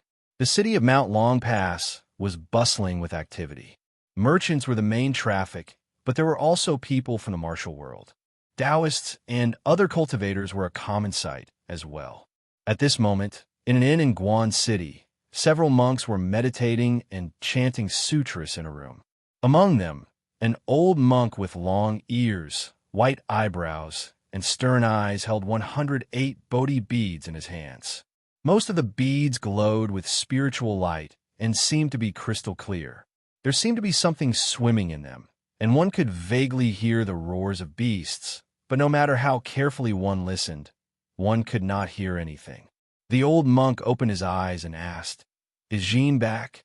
A young monk hurriedly stood up and bowed. "First monk, senior brother Jean isn't back yet." "Oomph." The old monk frowned. "It took so long to catch a little demon. When he's back, I want him to copy the demon Subduing Heart Sutra 50 times. The young monk shuddered in fear. It took him a long time to recite the demon Subduing Heart Sutra once. Copying it 50 times would be the worst form of torture. At that moment, a kind-looking monk said, "Sir, the people who blocked the way asking for help and said that there were monkey demons wreaking havoc in Reed City are evil as well." The old monk was very polite to the monk beside him. "Jinyin, I know what you're worried about, but humans can be taught and demons can be punished. Daluo Temple has been around for 1,000 years and has saved countless people and slain countless demons. That's why the world has converted and thousands of monks come to worship us. Which Buddhist sect in the world can compare to Daluo Temple? Either we've fallen or we've become swindlers. If we didn't have the heart to slay demons, Daluo Temple wouldn't have lasted until now." The monk named Jin Yin smiled. "You're right, sir. But if the wicked don't put down their weapons, aren't they no different from demons? Should the exorcism hall punish them or not?" The old monk's expression froze. "Jin Yin, I know that you have a profound understanding of Buddhism, but that was then and this is now." There was a hidden meaning in the old monk's words. Jin Yin glanced at the prayer beads in the old monk's hand and shook his head without saying anything. At this moment, one of the Buddhist beads in the old monk's hand began to glow. Apart from that, the metal rings on the Buddhist staff began to vibrate and emit a buzzing sound. "There's demonic energy." The old monk got up and put the Buddhist beads around his neck. He held the Buddhist staff in one hand and rushed out. His speed was so fast that ordinary people could only see an afterimage. Jinyin immediately walked out of the room as well. One could see a trace of helplessness on his face. Just as Xiang'er predicted, the three demonic appraisers who escaped from the Qiao family were planning to leave through Mount Long Pass. Although they were in disguise, the scent of blood on their pet beasts couldn't be concealed. Moreover, they had been harboring ulterior motives to begin with. When Xiang'er stopped them and questioned them, they immediately gave themselves away. perhaps thinking that a frail woman was bold enough to stand in their way. One of them tried to capture Shang'er, but was stopped by Shang'er. Currently, the unfortunate demonic appraiser was wailing in pain on the ground. One of his hands had been pierced by his own sword and was pinned to the ground. He didn't know whether he should pull out or not. Even if he wanted to, he couldn't. The sword was enchanted with a spell, so it felt as heavy as 1,000 kilograms. He couldn't pull out at all. The other two demonic appraisers were horrified at this sight. The seemingly weak Shang'er was clearly a tough nut to crack. Knowing their limits, the two of them ignored their partner who was wailing on the ground and split up to escape. At the same time, their pet beast howled and pounced on them with bloodshot eyes. Shang'er frowned. She had already used her suppressive force. Logically speaking, most pet beasts wouldn't dare to move. Her suppressive force was unleashed using her own demonic energy. Rank 1 and Rank 2 pet beasts wouldn't be able to withstand it, and even Rank 3 beasts would be affected. However, her opponent's pet beast wasn't affected at all. He must have used some kind of spell. After learning under Lin Jin, Shang'er had learned quite a bit. She was knowledgeable enough to know that there were many ways to make a pet beast go berserk for blood. But they were just two pet beasts. With a flick of Shang'er's finger, the swords hanging from the waists of two merchants flew out at lightning speed and killed the two pet beasts. At this sight, the tiny Mount Long Pass was plunged into chaos. Shang'er raised her hand and grabbed at the air. One of the two demonic appraisers who had split up to escape was captured by her. The man was sent flying into the air as he screamed in fear. Just as Shang'er was about to deal with the other one, a loud bellow rang out. "Monster! How dare you wreak havoc in broad daylight? Witness my thunder, Zen demon exorcism, Manmitra Rahu." Following this mantra, a 9-ringed staff descended from the sky, striking at Shang'er with lightning. Shang'er immediately sensed danger. She couldn't control the staff with object manipulation. With a wave of her hand, she summoned a millstone about 10 meters away and used it as a shield. There was a loud boom. Lightning exploded, and the heavy millstone shattered into pieces. Shang'er quickly dodged, but was still struck by a bolt of lightning from a staff. With a cry of surprise, she fell to the ground. Only then did the old monk descend to the ground. He grabbed the staff and formed a spell with one hand. His eyes were sharp, his white brows fluttered, and his monk's robes fluttered. His aura was like that of a celestial being. "It's an eminent monk from Daluo Temple." The eminent monk said that woman is a monster. It's no wonder she can manipulate objects from a distance. The eminent monk must be telling the truth. "Master, please exorcise this monster." The merchants around them began to speak. They were truly startled earlier, but they didn't notice that none of them were injured. Shang'er gritted her teeth and got up. That bolt of lightning was so powerful that half of her body was numb. She looked at the demonic appraiser who had run far away and wanted to stop him. "Monster, how dare you hurt others? Witness my Buddha's radiance, thunder concealment seal." With a scoff, the old monk struck with his palm. Lightning surged from his palm, stirring up a strong gust of wind. Helpless, Shang'er had no choice but to deal with this attack. Because of this, the demonic appraiser had already run out of the city and was nowhere to be seen. Although Shang'er had a good temperament and treated others kindly, it didn't mean that she didn't have a temper. This old monk attacked her the moment he arrived and even injured her. More importantly, he let one of the demonic appraisers escape. How could Shang'er not be angry? Shang'er raised a finger and pointed. More than 10 trees around them were uprooted and thrown at the old monk. The latter was shocked as he roared, "Akalanatha Protector, Azure Lion, Mountain Ape, break!" The old monk removed the Buddha beads around his neck. 2 of the beads immediately detached themselves and transformed into a giant lion and a black ape that was about 50 to 60 feet tall. The black ape swung its fists, shattering the trees that were hurtling towards it. The lion, on the other hand, roared and pounced at Shang'er. Seeing this scene, the surrounding people who were originally watching the show also fled in fright. After all, this scene was not something that ordinary people could endure. Even the braver ones didn't dare to stay any longer. If they accidentally got caught in the crossfire, their lives would be in danger. Hence, the crowd scattered in an instant.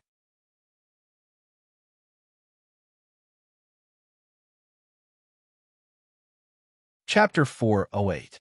However, the soldiers guarding the pass had no way of escaping. 500 soldiers had already gathered nearby, and the officer guarding the pass was still in shock.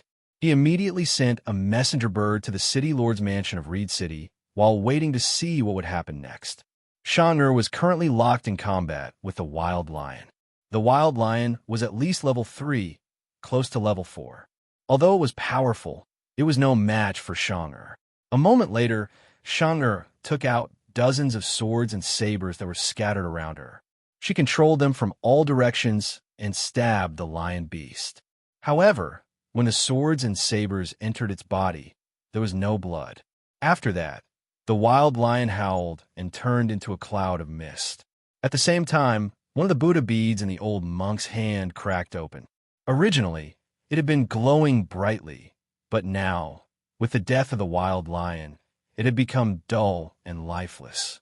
The Buddha beads were enchanted artifacts and were obviously not easy to refine.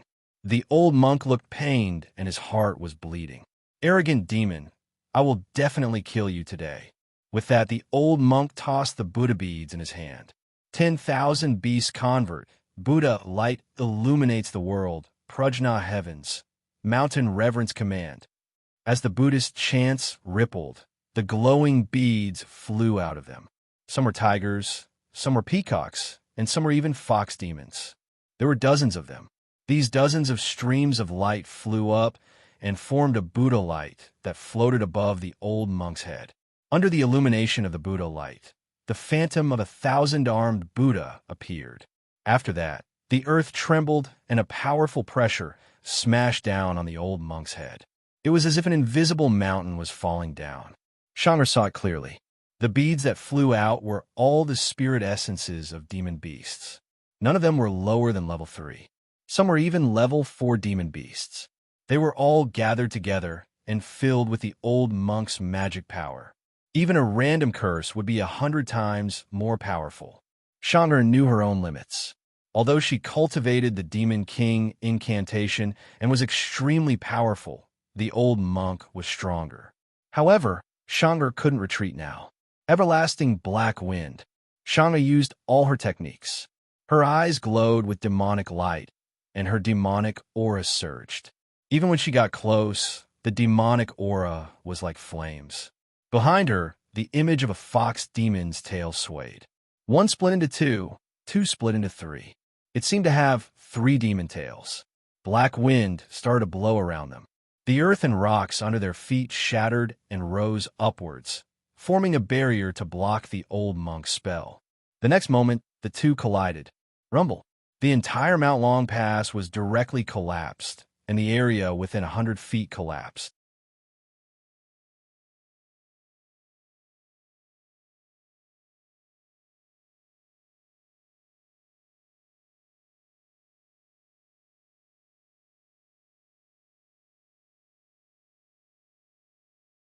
Chapter 409. Coincidentally, not long after Coffin Man and Old Turtle returned, Lin Jean arrived at Maple City on his eagle beast. Naturally, they ran into each other. When Lin Jean saw Coffin Man and Old Turtle, he came to a realization. He was so busy that he forgot about Old Coffin. Indeed, he was the one who asked Madame Ghostchild to inform Old Coffin to retrieve Zombie Cthulhu. Lin Jean didn't know the person next to Old Coffin, but he seemed to be an old friend. In the next instant, both Coffin Man and Old Turtle knelt on the ground. Appraiser Lin, we were useless. Moments later, an eagle's cry came from the sky above Maple City. Lin Jean remained expressionless as he rode his eagle beast toward Reed City. Due to his anxiety, Lin Jean cast a spell to spur the eagle. The eagle's size doubled, and its flying speed increased exponentially as well. At a time like this, Lin Jean couldn't care less. Coffin Man and Old Turtle told Lin Jean everything they knew.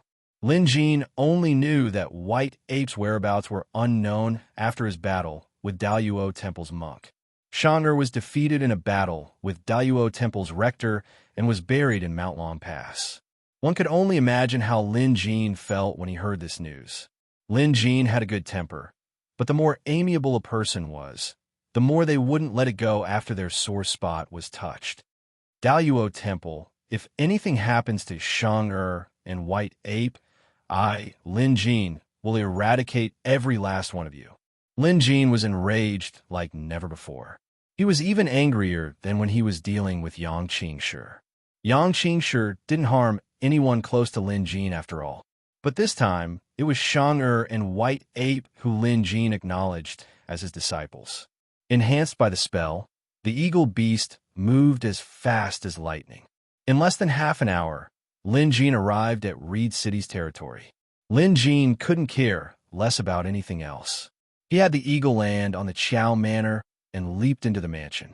There were some things Lin Jin had to ask the Qiao family. Xiao Feigong came out at the sound of the voice. At first, he was stunned to see Lin Jin. Then, he hurried over to greet him. At the same time, Goldie hopped over from the yard. Upon seeing Lin Jin, Goldie chuckled and leaped into Lin Jin's arms. Appraiser Lin, you're finally here. Xiao Feigong had been on tenterhooks for the past 2 days. He had heard about what happened at Long Mountain Pass and had even sent people to the scene to take a look. It was said that the entire Long Mountain Pass had been destroyed overnight. The crater that had been created was 10 feet deep, and the edges were more than 1,000 feet deep. This was completely beyond the understanding of mortals, so it was not an exaggeration to say that the Qiao family was trembling with fear. Lin Jin knew the Qiao family couldn't be blamed for this, so he asked about what happened that day. Xiao Feigong told him everything he knew.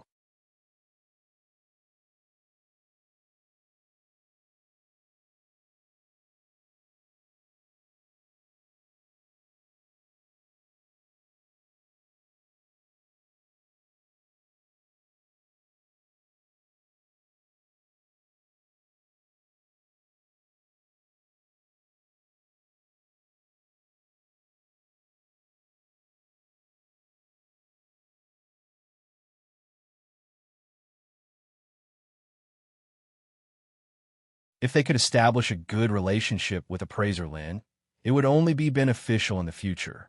With this in mind, Chen Ruyuan didn't leave. Instead, he stayed less than 500 meters away to observe the situation. Sure enough, as Chen Ruyuan expected, in less than an hour, there was already the sound of thunder. However, what surprised Chen Ruyuan was that the lightning in the clouds was actually concentrated on the deep pit, and there was no lightning anywhere else. This was Chen Ruyuan's first time encountering such a strange phenomenon. In fact, Lin Jin, who was in the pit, could feel the lightning above his head. That's odd. Lin Jin closed his eyes to sense it before summoning Xiaohua. There was nothing to fear in the rainforest. The water reservoir armor had many supernatural powers, and one of them was the ability to repel water. Even if rainwater were to pour in, as long as the armor was powered by mana, there would be nothing to worry about. Forget rainwater. There is no need to be afraid of rivers, lakes, or oceans. But lightning was different. Lin Jin's sharp senses told him that something was amiss. At once, he took a closer look at Shang'er's evaluation results and finally noticed something he had overlooked. Among the results provided by the museum, there were many ways to resolve the problem and cure it. One of them was lightning seal binding. Lin Jin had wanted to treat Shang'er first, so he hadn't thought about it. Now that he read it again, Lin Jin finally understood. Daluo Temple's exorcist Hall's rector. What a vicious move. After seeing the lightning strike, Lin Jin could no longer suppress the rage within him. The so-called lightning seal was actually a type of curse. Since ancient times, cultivators had been researching curses. Some curses were like maggots in one's bones, silently entangling one's body and triggering an explosion under certain circumstances. This lightning seal was one such curse. That exorcist Hall's rector was clearly a vicious person. Afraid that Shang'er wouldn't die, he had placed a lightning seal on her during the battle. That way, once Shang'er recovered, she would be triggered immediately. This Thunder Seal curse art was extremely mysterious. It should be an extremely high-level spell. Once it was triggered, it could silently cause thunderclouds to gather. Then, the thunder seal would trigger the heavenly thunder. When the heavenly thunder came crashing down, any demon would be annihilated. But the problem was this spell was too vicious. If Lin Jin didn't have the museum of deadly beasts that could identify a beast state, he might not have noticed it. Admittedly, Daluo Temple's thousand-year legacy was a testament to their existence. Now that Lin Jin knew that the lightning seal had been triggered, divine lightning could strike down at any moment.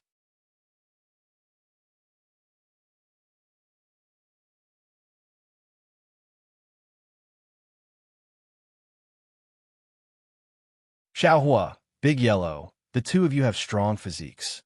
Later on, help little Rose share the power of the heavenly lightning.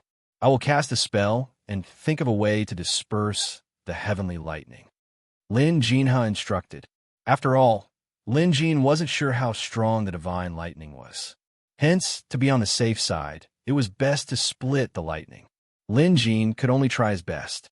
Even with the Museum of Deadly Bee solution, there were still many unknowns when it came to actual operations. This was a matter of life and death, so he had to be fully prepared. Xiaohua had a telepathic connection with Lin Jin, so he knew what Lin Jin was going to do. Big Yellow, on the other hand, didn't quite understand. However, Lin Jin wasn't in a hurry. When the time came, he could just have Big Yellow revert to his original form and take over. Again, Lin Jin wasn't worried about Big Yellow at all.